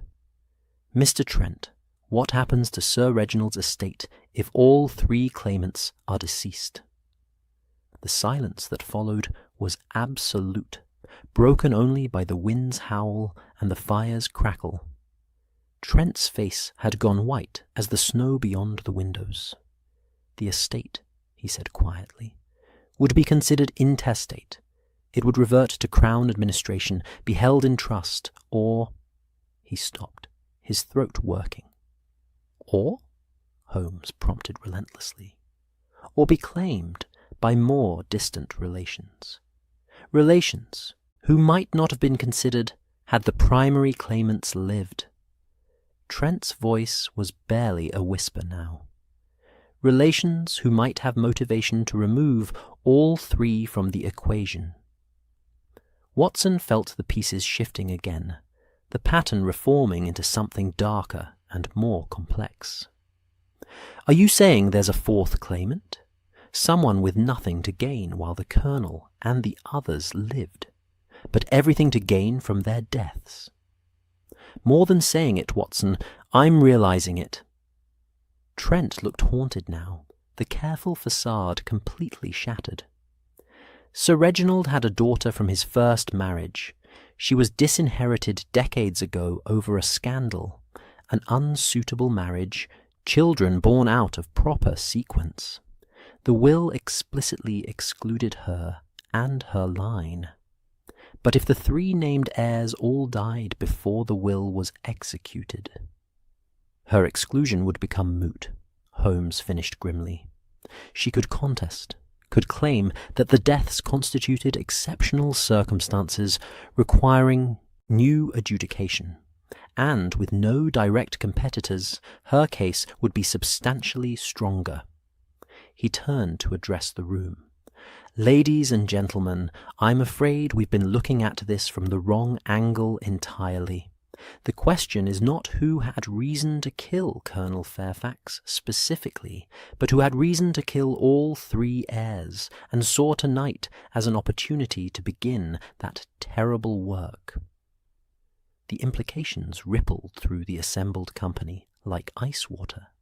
Faces turned toward one another with new horror, new calculation, and somewhere in the storm-bound darkness of the Black Briar Inn, a murderer who had succeeded once was already planning their next move. The revelation settled over the dining room like a shroud, transforming the warm, candlelit space into something colder, more sinister. Watson found himself studying each face with new scrutiny, wondering if somewhere among these assembled strangers sat not merely a murderer, but an architect of multiple deaths, a patient, predator willing to kill systematically for inheritance and gold. Holmes remained standing beside Trent, but his attention had shifted, his gaze sweeping the room with renewed intensity. Mr. Trent, this disinherited daughter, what is her name? Margaret, Trent replied, his voice still shaken. Margaret Fairfax, though she married and took her husband's name. Hartwell, I believe it was. She had 2 daughters before her husband died in a factory accident in Manchester some 15 years ago. The words fell like stones into water, ripples of understanding spreading outward. Every eye in the room turned toward Miss Caroline Hartwell and her younger sister Prudence, who sat frozen in their chairs, faces gone pale as alabaster in the candlelight. Hartwell?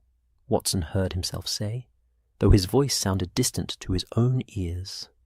The same name as our 2 guests, Holmes finished quietly. How very interesting. Miss Caroline, Miss Prudence, would either of you care to comment on this extraordinary coincidence? Caroline Hartwell rose slowly to her feet, her bearing rigid with dignity, despite the trembling in her hands. Beside her, Prudence had begun to weep again, silent tears tracking down her cheeks. The elder sister placed a protective hand on the younger's shoulder, a gesture so instinctive and tender that Watson felt a pang of sympathy despite the circumstances. "We are Margaret Fairfax's daughters," Caroline said, her voice steady, though her face remained bloodless. "She died 3 years ago, penniless and broken, working as a seamstress in a Manchester tenement. She, who should have been a gentleman's daughter, who should have inherited wealth and position, died in squalor because her father could not forgive her choice of husband, because she married for love rather than station." "I'm sorry for your loss," Holmes said, and there was genuine compassion in his tone. "But you understand, surely, that your connection to the inheritance creates a compelling motive for the Colonel's murder. You've just become our primary suspects." "We didn't kill him." Prudence's voice was anguished, her words tumbling over themselves. "We couldn't. We wouldn't. I know it looks terrible. I know our name and our connection seems to condemn us. But I swear on our mother's grave, we had nothing to do with this." "Prudence, be quiet," Caroline commanded, though not unkindly. She turned to face Holmes directly, her chin lifted in defiance. "Yes, we knew of the inheritance. Yes, we knew our mother had been excluded, that we had been denied what should have been rightfully ours. But we also knew that our claim would be weak at best, impossible at worst. The will was clear, Mr. Holmes. Our mother was explicitly disinherited. Her death and our poverty were my grandfather's final revenge for her disobedience." "Yet Mr. Trent suggested that if the named heirs died, your claim might be reconsidered," Holmes pressed. "That exceptional circumstances might allow for new adjudication." Caroline's laugh was bitter, brittle as ice. "Suggested, perhaps, but the law is rarely so accommodating to the poor and dispossessed.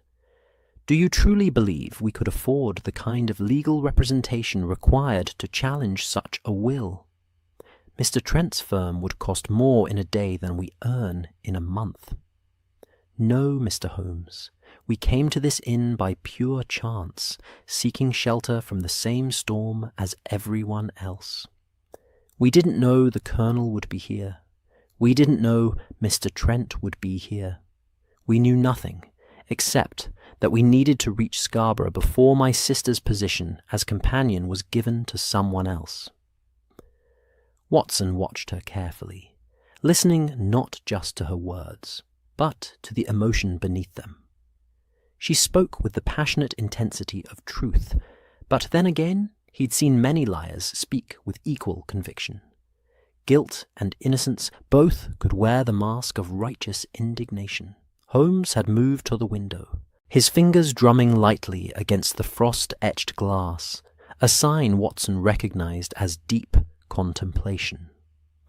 Outside, the storm had reached a kind of fever pitch, the wind shrieking like something alive and tortured, the snow so thick it seemed the world beyond the Black Briar Inn had ceased to exist entirely. "Let us," Holmes said slowly, still facing the window, "set aside the question of motive for the moment and return to mechanics. We've established the method. Poisoned glass, warmed to dissolve the toxin, switched during the distraction of the carol. We've identified the crucial period of opportunity, between 5 o'clock when the table was set and 7 when the meal began. Now let us consider the poison itself." He turned back to face them, his expression thoughtful. Dr. Watson identified the symptoms as consistent with cyanide or a related compound. Such substances aren't easily obtained by the general public. They have specific uses: industrial applications, photographic development, certain medical preparations. Mrs. Blackwood, does this inn keep any such substances on the premises? The innkeeper shook her head firmly. "Nothing of the sort. We've no call for such things. Basic cleaning supplies, candle wax, lamp oil, nothing exotic or dangerous." "Then our poisoner brought it with them, or obtained it elsewhere prior to arrival," Holmes began pacing again, his movements precise as a cat stalking prey. This suggests premeditation extends beyond this evening, beyond even this journey. Someone acquired poison, carried it with them, and waited for opportunity.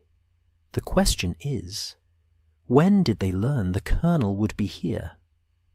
"I can answer that," Mrs. Blackwood interjected. "The Colonel sent word 3 days ago, requesting accommodation for tonight. He wrote that he was travelling from York to Northumberland and would require a room and stable space. I confirmed his reservation by return post." "And the rest of you? When did your plans to stay here crystallize?" A chorus of responses followed, each guest recounting their travel arrangements. The Webbs had planned their route a week prior, following the funeral in Leeds. Reverend Blackwell had departed his previous parish 4 days ago, following a schedule set by his new bishop. Timothy Ashford had been travelling for 2 days, his route determined by the coaching schedule. The Hartwell sisters had left Scarborough that morning, intending to make York by evening, but were forced to stop by the deteriorating weather. "So several of you knew days in advance that you would be travelling this route, on this date," Holmes mused. "Time enough to make preparations, to acquire poison, to formulate a plan.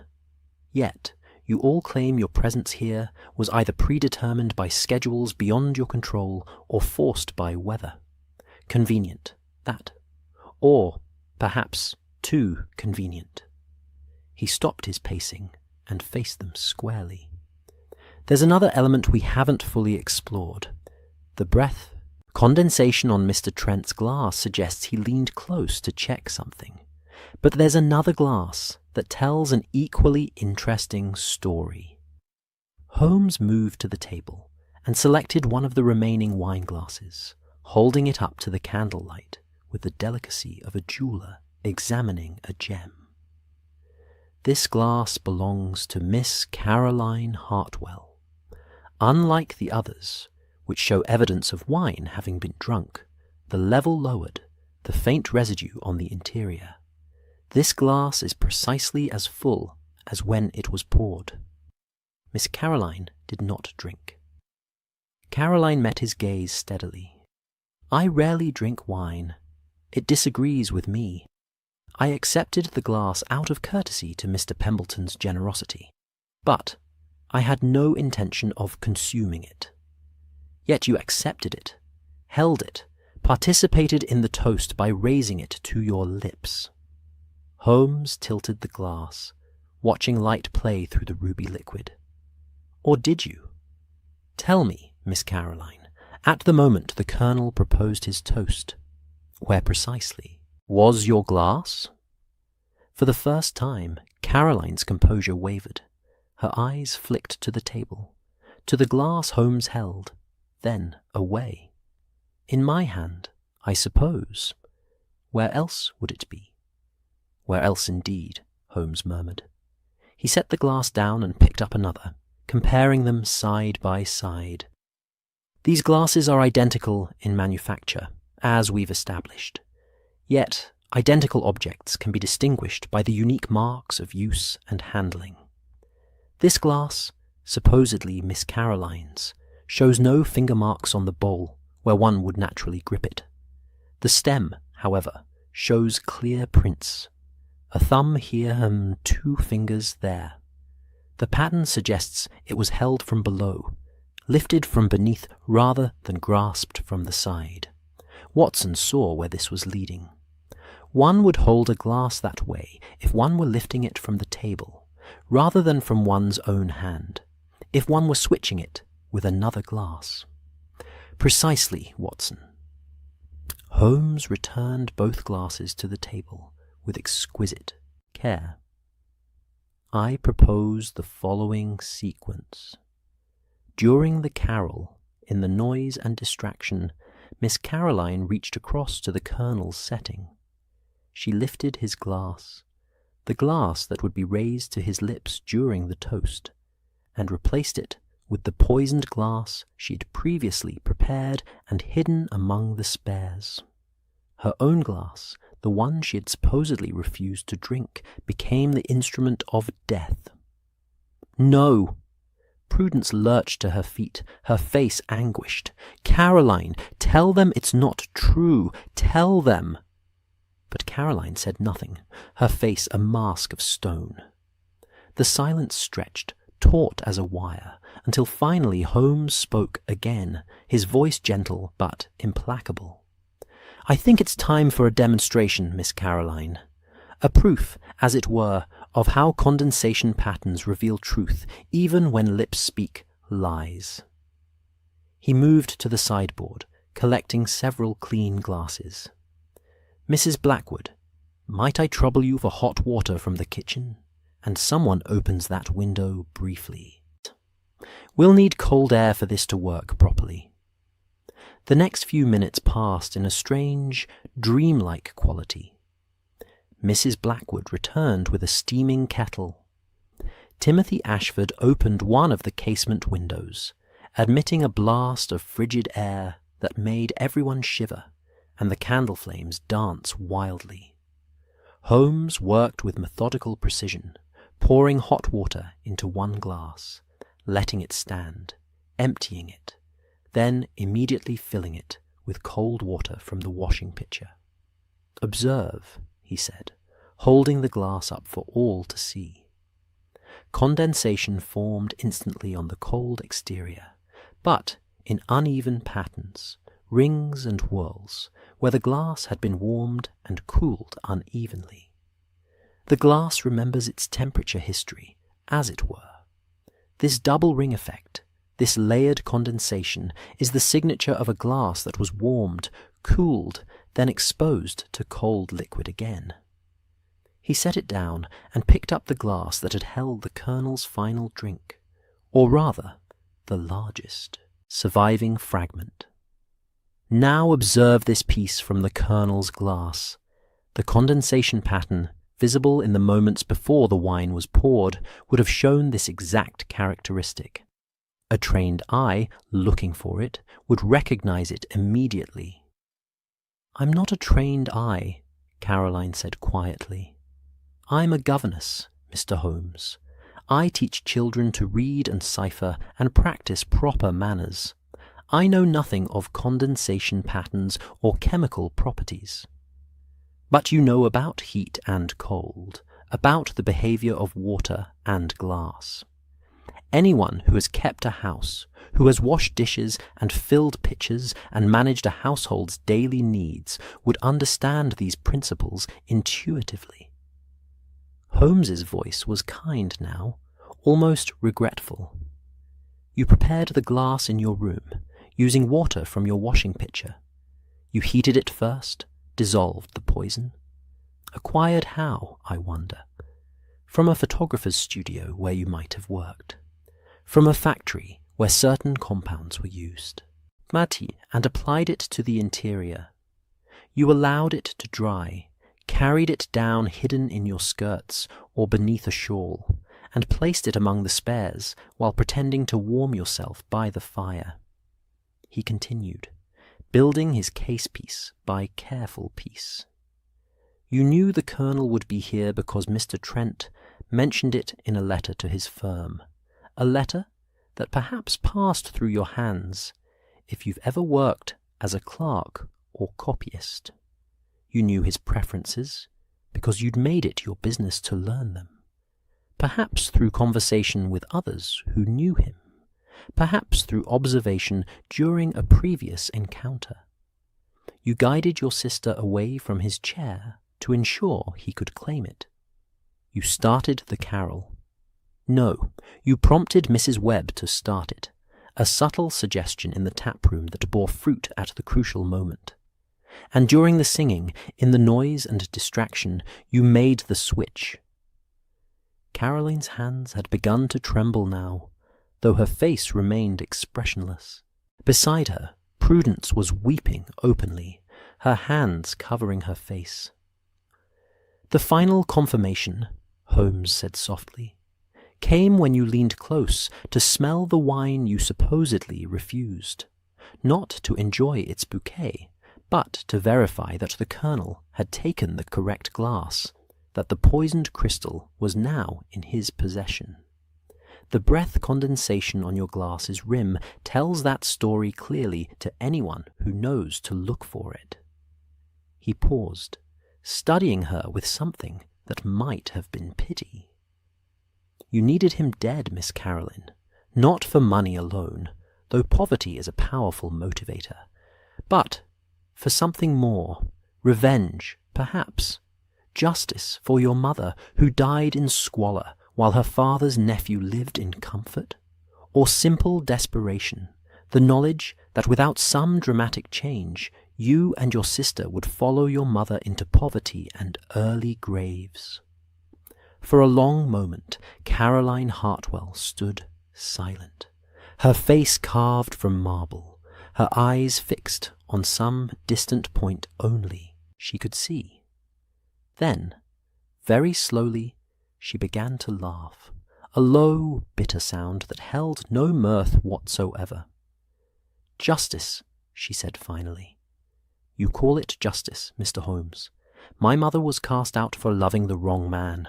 She who should have had silk wore homespun.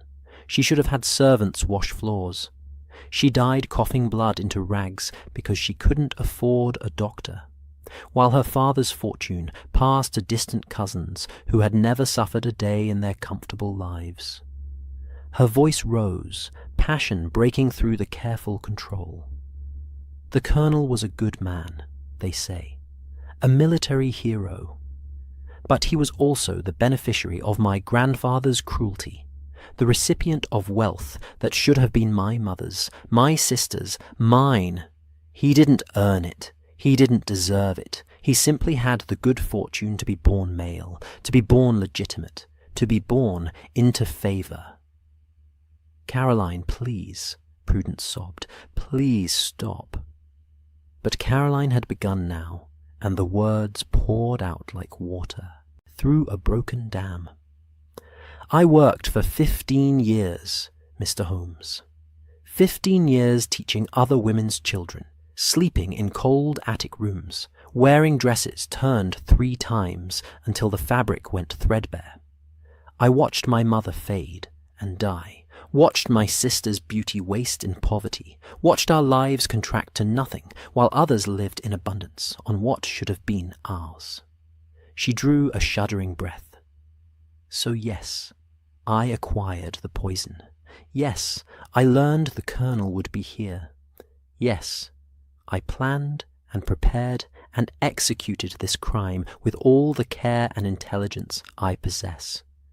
And yes, if I could, I would do the same to the cousin in Bath and the nephew in Edinburgh until every false heir was gone and what remains could finally come to us. The confession hung in the air, stark and terrible. Holmes nodded slowly, as if she had merely confirmed something he'd already known with certainty.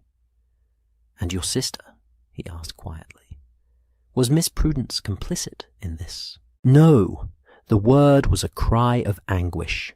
"Prudence knew nothing. She is innocent in all ways. She thought we came here by chance. She believed it was a mere accident that the Colonel was here. I told her nothing, planned nothing with her, involved her not at all.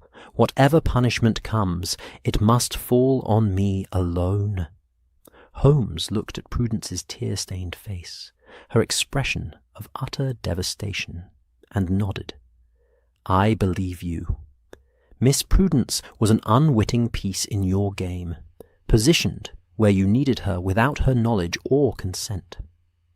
He turned to face the assembled company, his expression grave. "And there we have it. Motive, means, opportunity, and confession.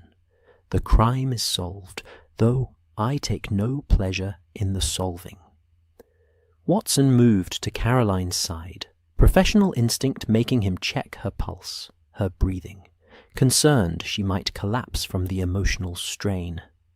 She stood rigid, under his touch, her body vibrating with tension like a bowstring drawn too tight. "What happens now?" Timothy Ashford asked, his young voice uncertain. "Now we wait for the constable," Holmes replied. "Miss Caroline will be held here, under supervision, until official authorities can take custody. The storm prevents flight, and I think she has no intention of attempting it, regardless." "No," Caroline agreed softly. "I have nowhere to run, nothing to run to. I did what I did with open eyes. I will face the consequences with the same clarity." She looked around the room, meeting each gaze in turn. "I apologize to those of you who were frightened by my actions.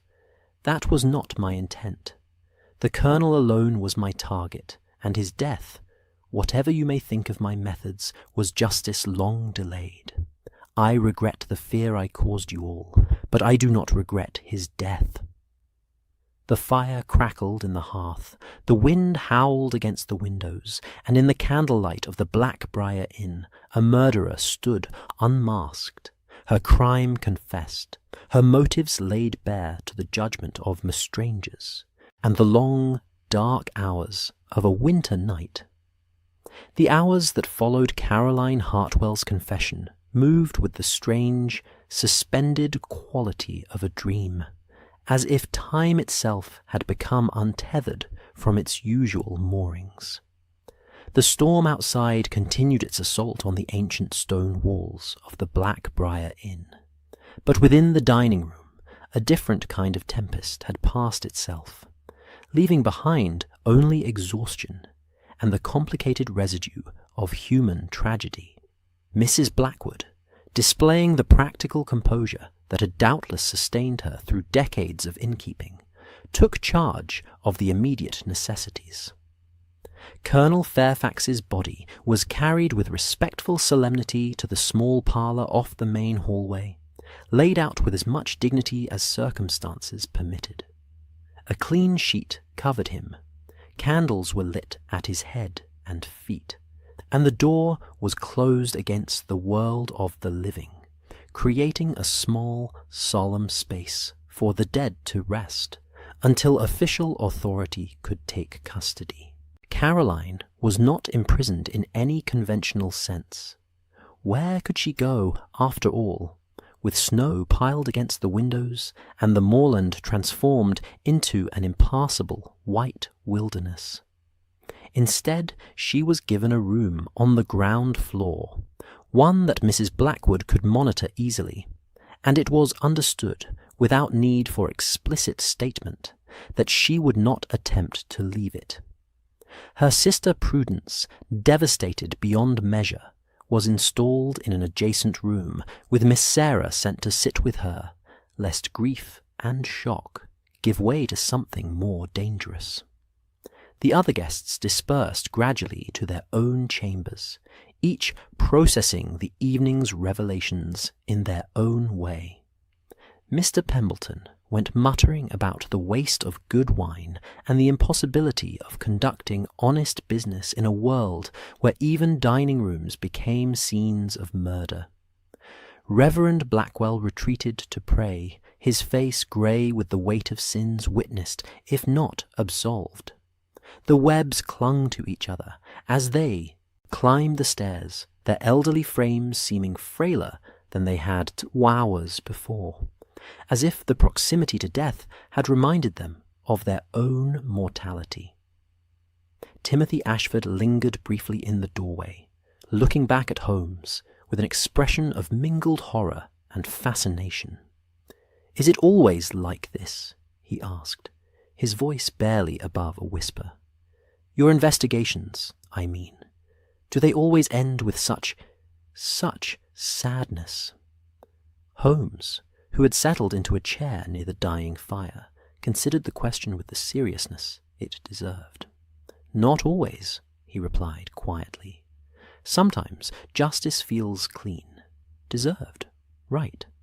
Other times, as tonight, It feels like simply adding more sorrow to a world already oversupplied with it. But the work remains necessary regardless of how it feels. The young clerk nodded slowly, then departed, leaving only Holmes, Watson, and Mr. Adrian Trent in the dining room. The solicitor had poured himself a substantial measure of brandy and stood at the window, staring out at the white chaos beyond the frost-etched glass. "I should have seen it," Trent said after a long silence, his cultured voice rough with self-recrimination. "The moment I learned their name, I should have made the connection. Hartwell, Margaret Fairfax's married name, on record in my own files. But I didn't think, didn't question, didn't imagine that two impoverished women could orchestrate something so calculated." "Why would you?" Watson offered, moving to warm his hands at the fire. The peat had burned down to glowing embers, releasing gentle heat and that distinctive earthy scent. "Murder is not generally the province of governesses and companions. We expect it from rougher quarters, from those accustomed to violence. Miss Caroline's crime was all the more effective because it was so unexpected." "And yet," Holmes murmured, his eyes half closed in contemplation, "there is a terrible logic to it. Desperation does not respect class or gender. A woman with no legal recourse, no financial resources, watching her life and her sister's life contract to nothing while others prosper on what she believes should be hers, such a woman might well turn to drastic measures. The surprise is not that she acted, but that she acted with such sophistication." Trent turned from the window, his face haggard in the lamplight. "What will happen to her? The younger sister, I mean. Miss Prudence." "That depends on many factors," Holmes replied. "The law is clear on murder, but Miss Prudence was not complicit. If she can prove her ignorance of her sister's plans, and I believe she can, she will not be charged as an accomplice. She'll be free to continue to Scarborough, to take up her position, to attempt to build a life from the ruins of this night." "Free," Trent repeated, tasting the word as if it were something foreign. "Free to live in poverty, to work herself to exhaustion in someone else's household, to fade into obscurity as her mother did before her. All because of an old man's pride and a legal system that values legitimacy over justice." "You speak as if you sympathize with Miss Caroline's actions," Watson observed, studying the solicitor with new interest. Trent's laugh was hollow. "Sympathize? No, Doctor. Murder is murder, and I'll not pretend otherwise. But understand. Yes, I understand. I've spent my career navigating inheritance law, watching fortunes pass to those who did nothing to earn them, while others who labor and struggle receive nothing. The law is often legal without being just. That doesn't excuse murder, but it does explain it." He drained his brandy and set the glass down with finality. "I'll need to inform the other heirs, the cousin in Bath, the nephew in Edinburgh. They'll need to know about the Colonel's death, about the circumstances. God help them if Miss Caroline had accomplices, if this was merely the first move in a larger game." "I don't believe it was," Holmes said. "This was the act of one desperate woman who saw an opportunity and seized it with both hands. The nephew and cousin are safe enough, though they may wish to examine their wineglasses with greater care in future." Trent nodded wearily. "Then I'll bid you gentlemen good night. Or what remains of it. The storm seems to be easing slightly.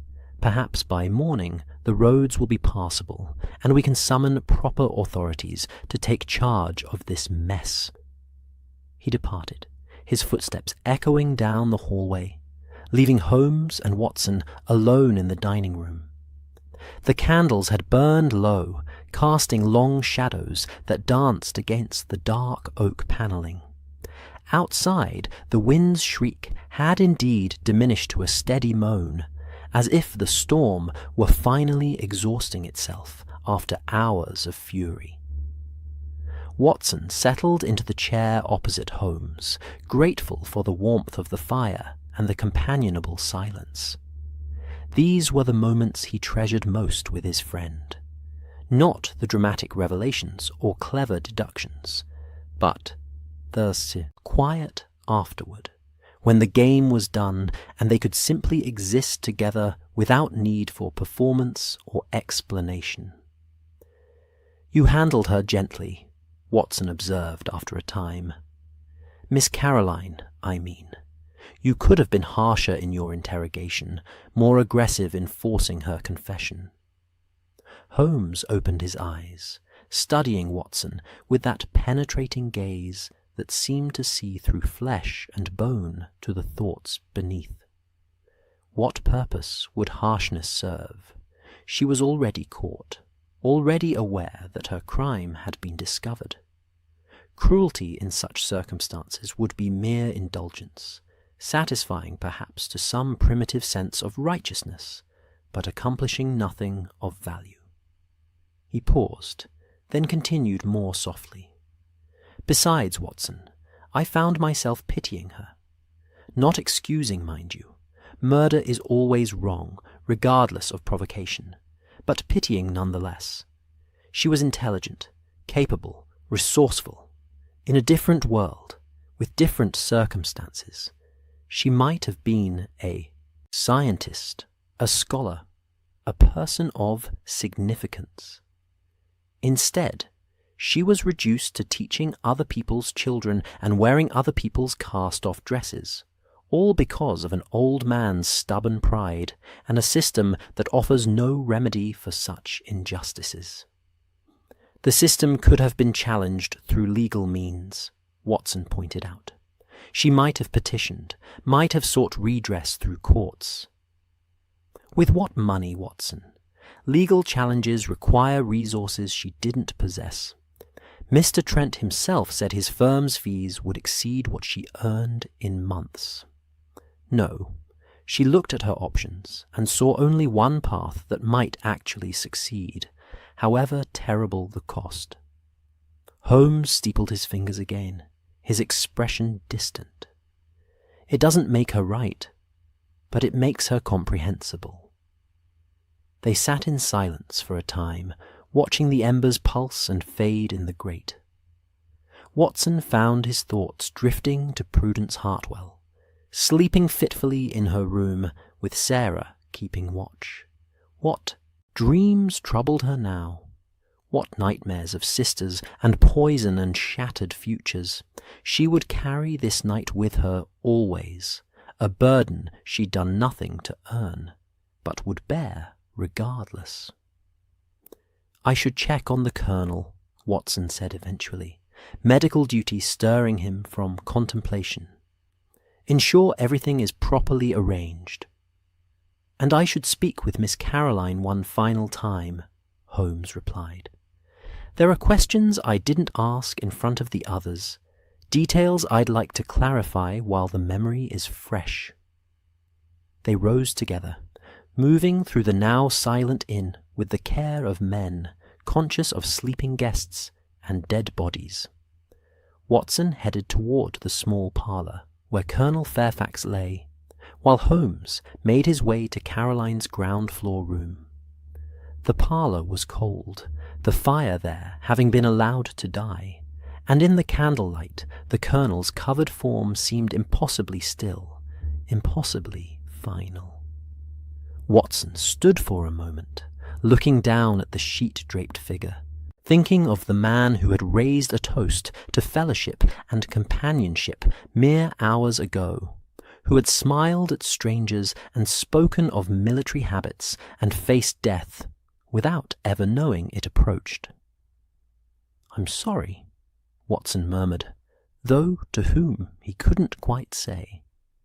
To the Colonel, perhaps, for dying far from home among strangers. to Miss Caroline for being driven to such desperate measures, to Miss Prudence for losing her sister to the gallows, to them all, really, for being caught in the machinery of circumstances beyond their control. He checked that the candles were secure, that the room was as respectful as he could make it, then quietly withdrew. Meanwhile, Holmes stood outside Caroline Hartwell's door, listening to the soft sounds from within before knocking gently. Her voice, when it came, was steady, despite everything. "Enter." She sat in a chair by the window, still fully dressed, her hands folded in her lap with unnatural precision.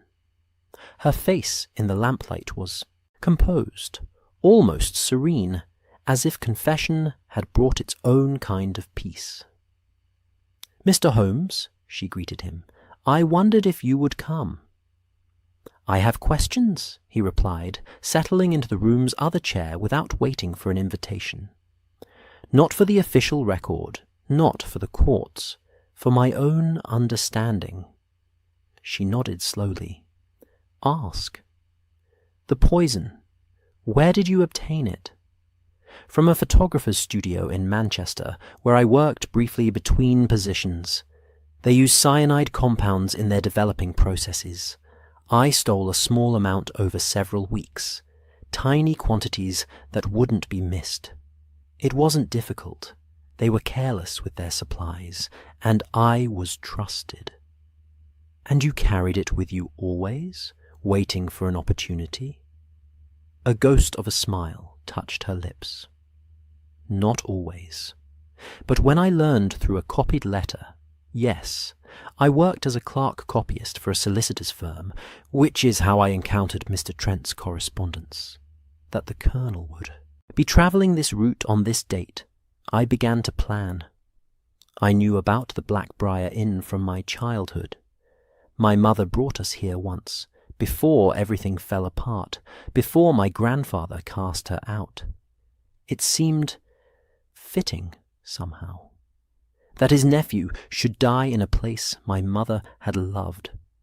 Holmes absorbed this, his expression thoughtful. "The carol. How did you ensure Mrs. Webb would begin singing at the crucial moment?" "I didn't ensure it. I encouraged it. During conversation in the tap room, I mentioned how my mother used to sing during storms, how it comforted us in difficult times. I planted the seed and trusted it would bloom when needed. Mrs. Webb is sentimental, kind-hearted. I knew she would think of it when the moment came." "And your sister truly knew nothing?" Caroline's composure cracked slightly, pain flashing across her features. "Nothing. I swear it on everything I hold sacred. Prudence is innocent, good, kind. She believes in justice through proper channels, in working hard and trusting that virtue will be rewarded. She still has faith in the world's fairness. I couldn't bear to disabuse her of that faith, nor to make her complicit in my crime. Whatever happens to me, she must be protected. She must be allowed to continue believing that goodness matters, that effort is rewarded, that life can be fair. Even though you yourself stopped believing those things, especially because I stopped believing them." Caroline met his gaze directly, her eyes bright with unshed tears. "One of us had to remain capable of hope, Mr. Holmes. One of us had to stay unsullied by bitterness and rage. I chose to be the one who fell so that she might remain standing." Holmes was quiet for a long moment, studying her with something that might have been respect. "You understand you'll hang for this?" "I do." "And you're prepared for that outcome?" "I am. I've been preparing for it since the moment I decided to act. Death holds no terror for me, Mr. Holmes. I've been dying by inches for 15 years, watching my life waste away in service to others, in poverty and obscurity and slow starvation of every ambition I ever possessed. The rope will be quicker and cleaner than the death I was already facing." She paused, then added more softly, "And perhaps, in whatever comes after, I'll see my mother again. I'll be able to tell her that I tried, at least, to reclaim what was stolen from us, that I didn't simply accept injustice and bow my head and fade away quietly. That may not be much comfort, but it's something." Holmes rose slowly, preparing to depart. At the door, he paused and spoke without turning. "For what it's worth, Miss Caroline, I understand why you did what you did. I don't condone it, cannot condone it, but I understand it. The world failed you and your mother and your sister. What you did was wrong, but the circumstances that drove you to it were perhaps more wrong still." "Thank you," she whispered. "That means more than you might imagine." He left her then, returning to the dining room where Watson waited. Together they made their way upstairs to their own rooms as the clock in the hallway chimed 3 in the morning. The storm had diminished to scattered flurries, the wind no longer shrieking, but merely sighing against the windows like something tired and ready for rest. Watson paused at his door, looking at his friend in the dim lamplight. "Get some sleep, Holmes. There's nothing more to be done tonight." "Sleep," Holmes repeated, as if the word were foreign. "Yes, I suppose that would be wise, though I suspect it will be elusive. For both of us, I imagine." They parted, each to their own small room, their own thoughts and reflections on the night's events. Watson lay in his narrow bed, listening to the storm's diminishing fury and thinking of all the lives that had intersected in the Black Briar Inn tonight. The Colonel, dead before his time.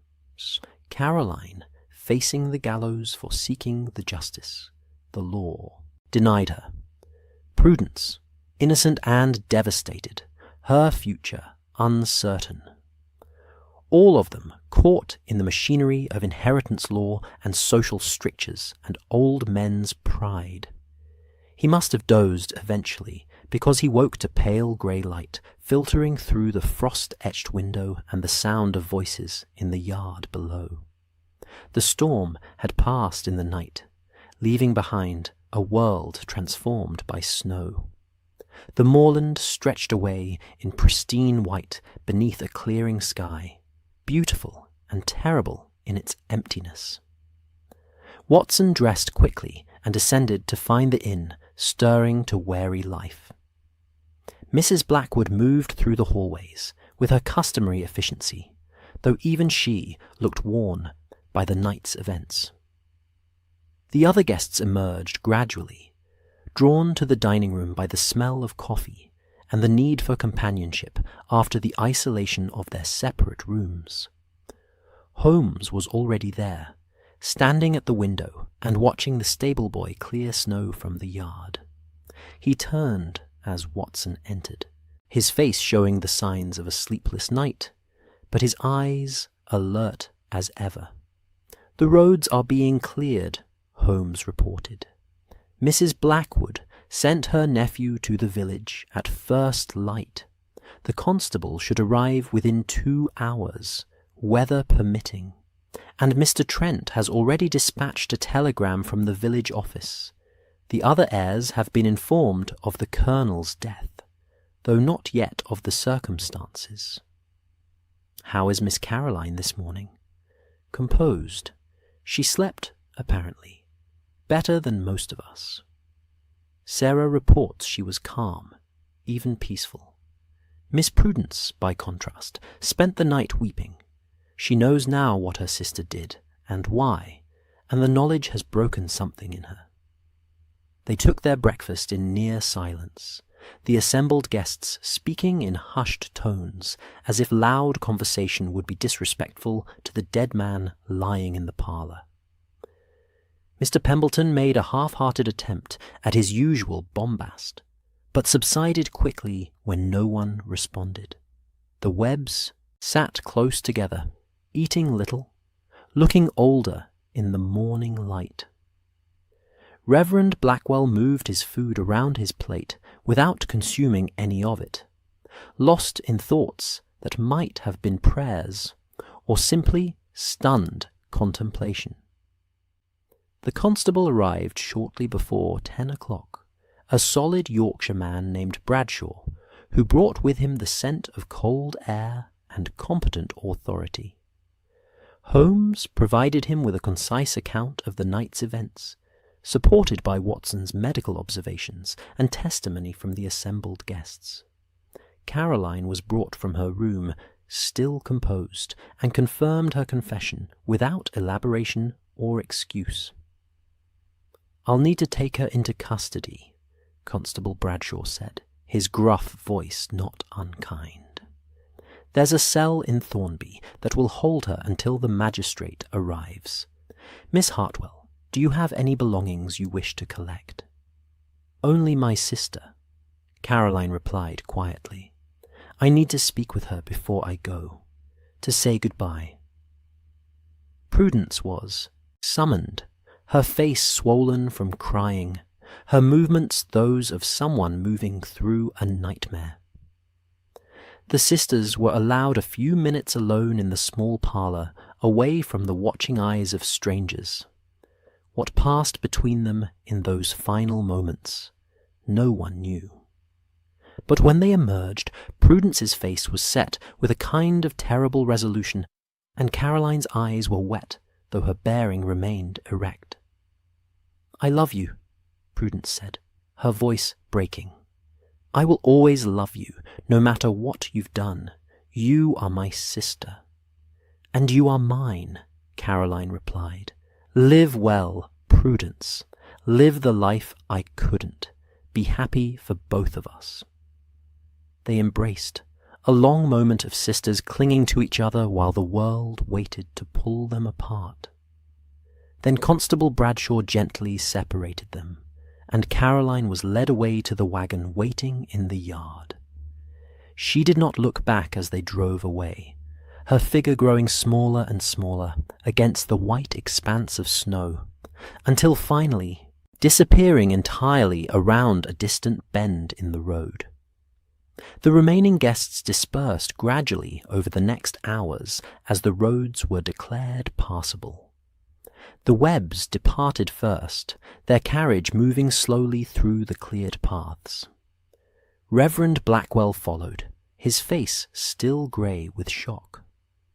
Timothy Ashford lingered briefly to shake Holmes's hand and stammer something about being honoured to witness such detective work, even under such terrible circumstances. Mr. Pembleton packed up his wine samples, all except the bottles that had been opened the previous night, which he declared tainted by association, and left for Mrs. Blackwood to dispose of as she saw fit. He departed with less bombast than he'd arrived with, the tragedy having dampened his natural ebullience. Adrian Trent was the last to leave, apart from Holmes and Watson themselves. He stood in the hallway with his luggage, looking at the two men who had unravelled the night's mystery. "What will happen to Miss Prudence?" he asked again, the question clearly weighing on him.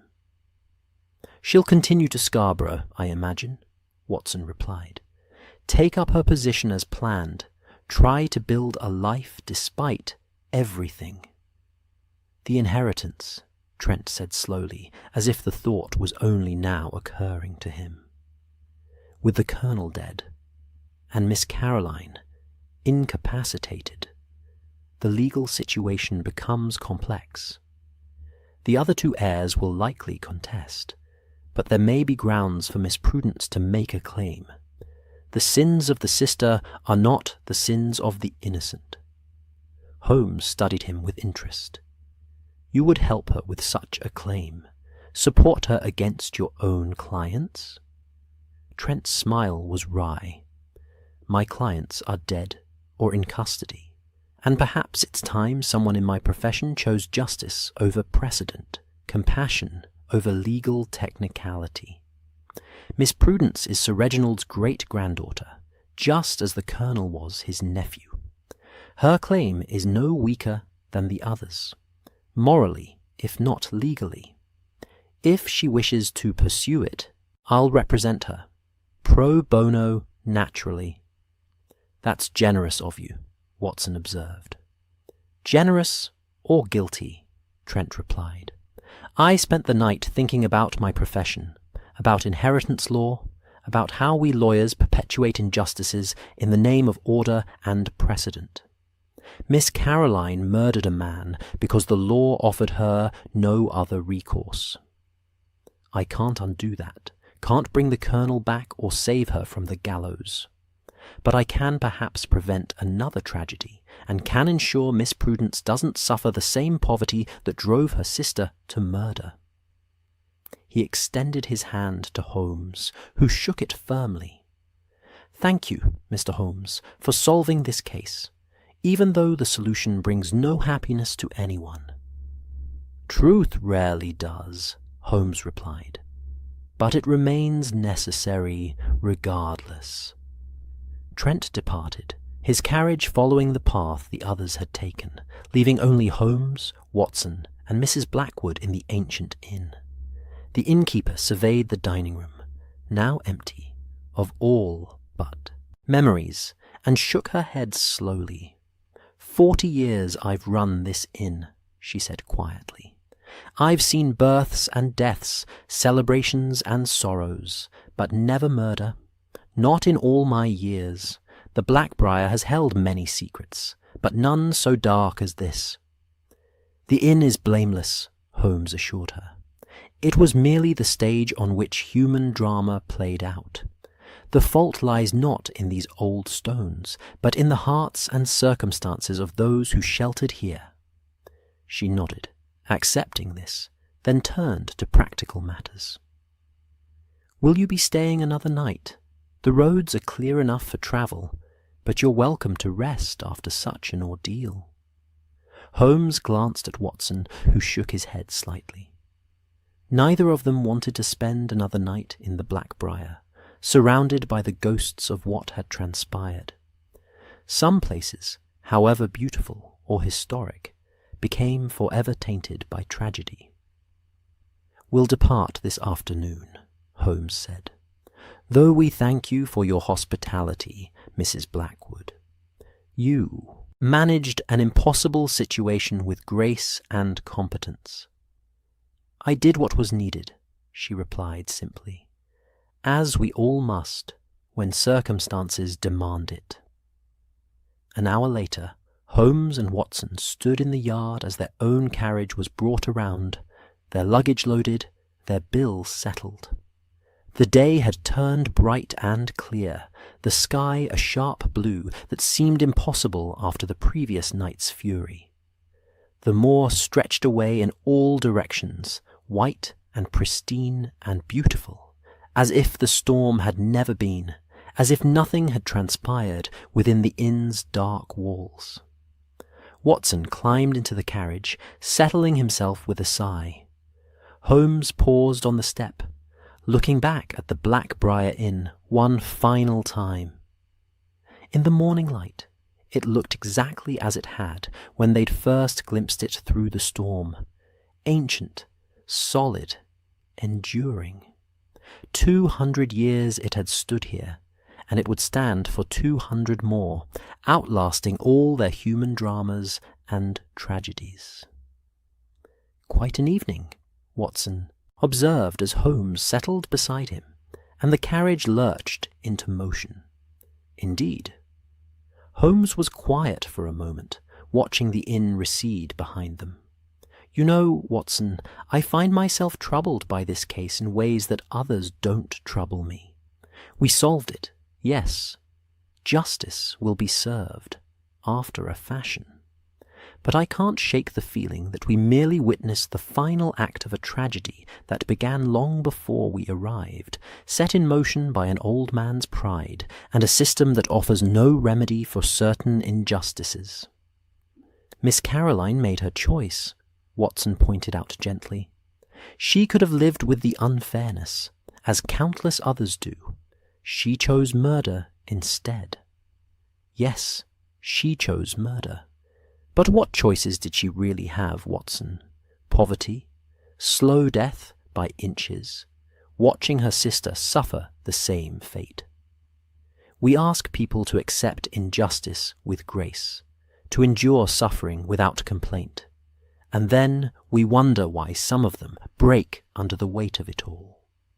Watson had no answer for that, so they rode in silence for a time, the carriage wheels crunching through snow, the horses' breath steaming in the cold air.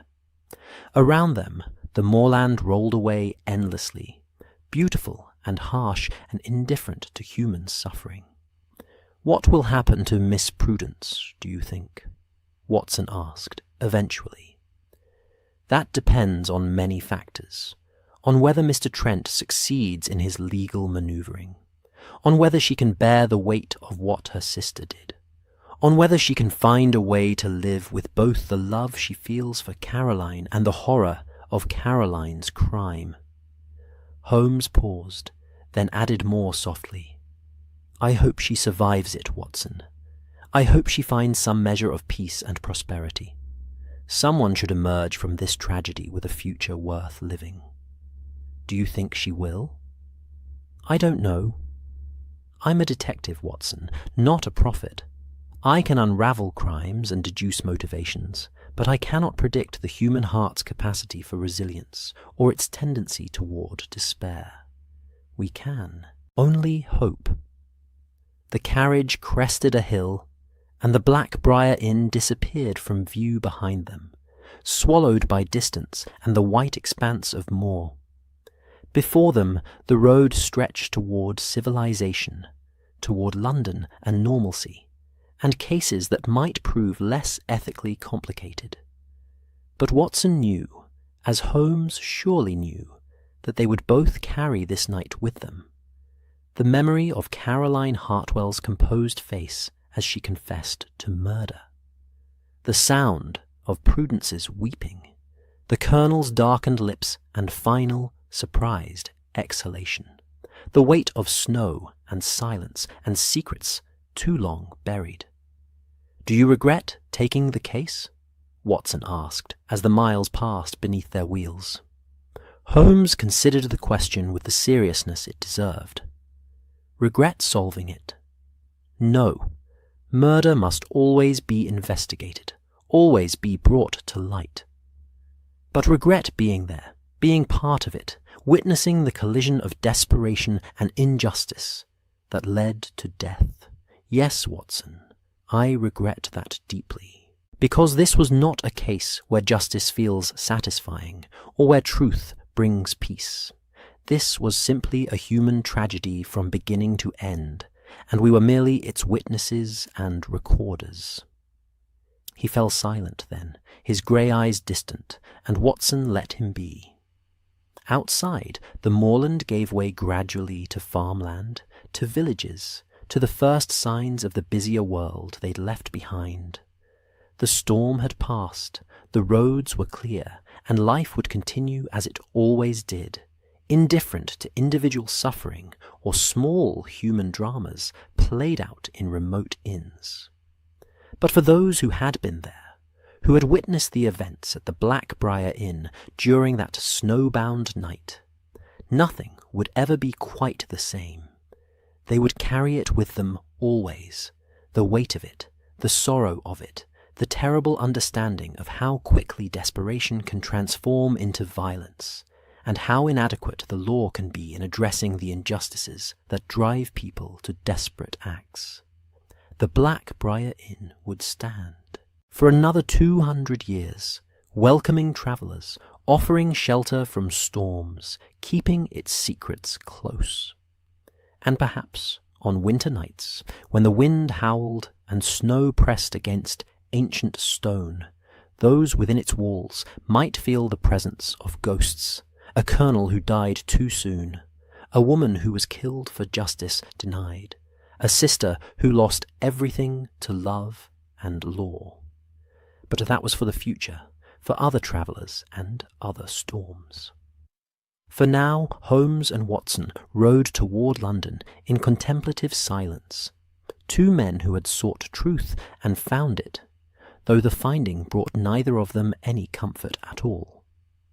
The carriage wheels turned, the horses kept their steady pace, and slowly, inevitably, the Black Briar Inn and all its sorrows faded into memory and distance, becoming just another case in the archives of Sherlock Holmes, just another story of human hearts and human failures, and the endless complicated question of what justice truly means when law and morality diverge.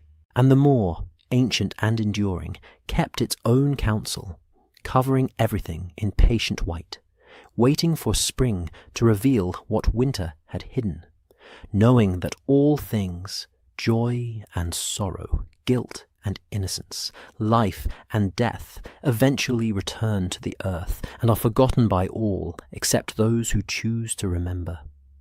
The end came quietly, as it always does, with distance and time and the slow fading of memory. But for one night, in one place, truth had been revealed, and justice, however imperfect, had been served. And perhaps, in the end, that was all anyone could ask for in a world where perfection was impossible, and grace was measured in small, insufficient gestures against the vast indifference of fate.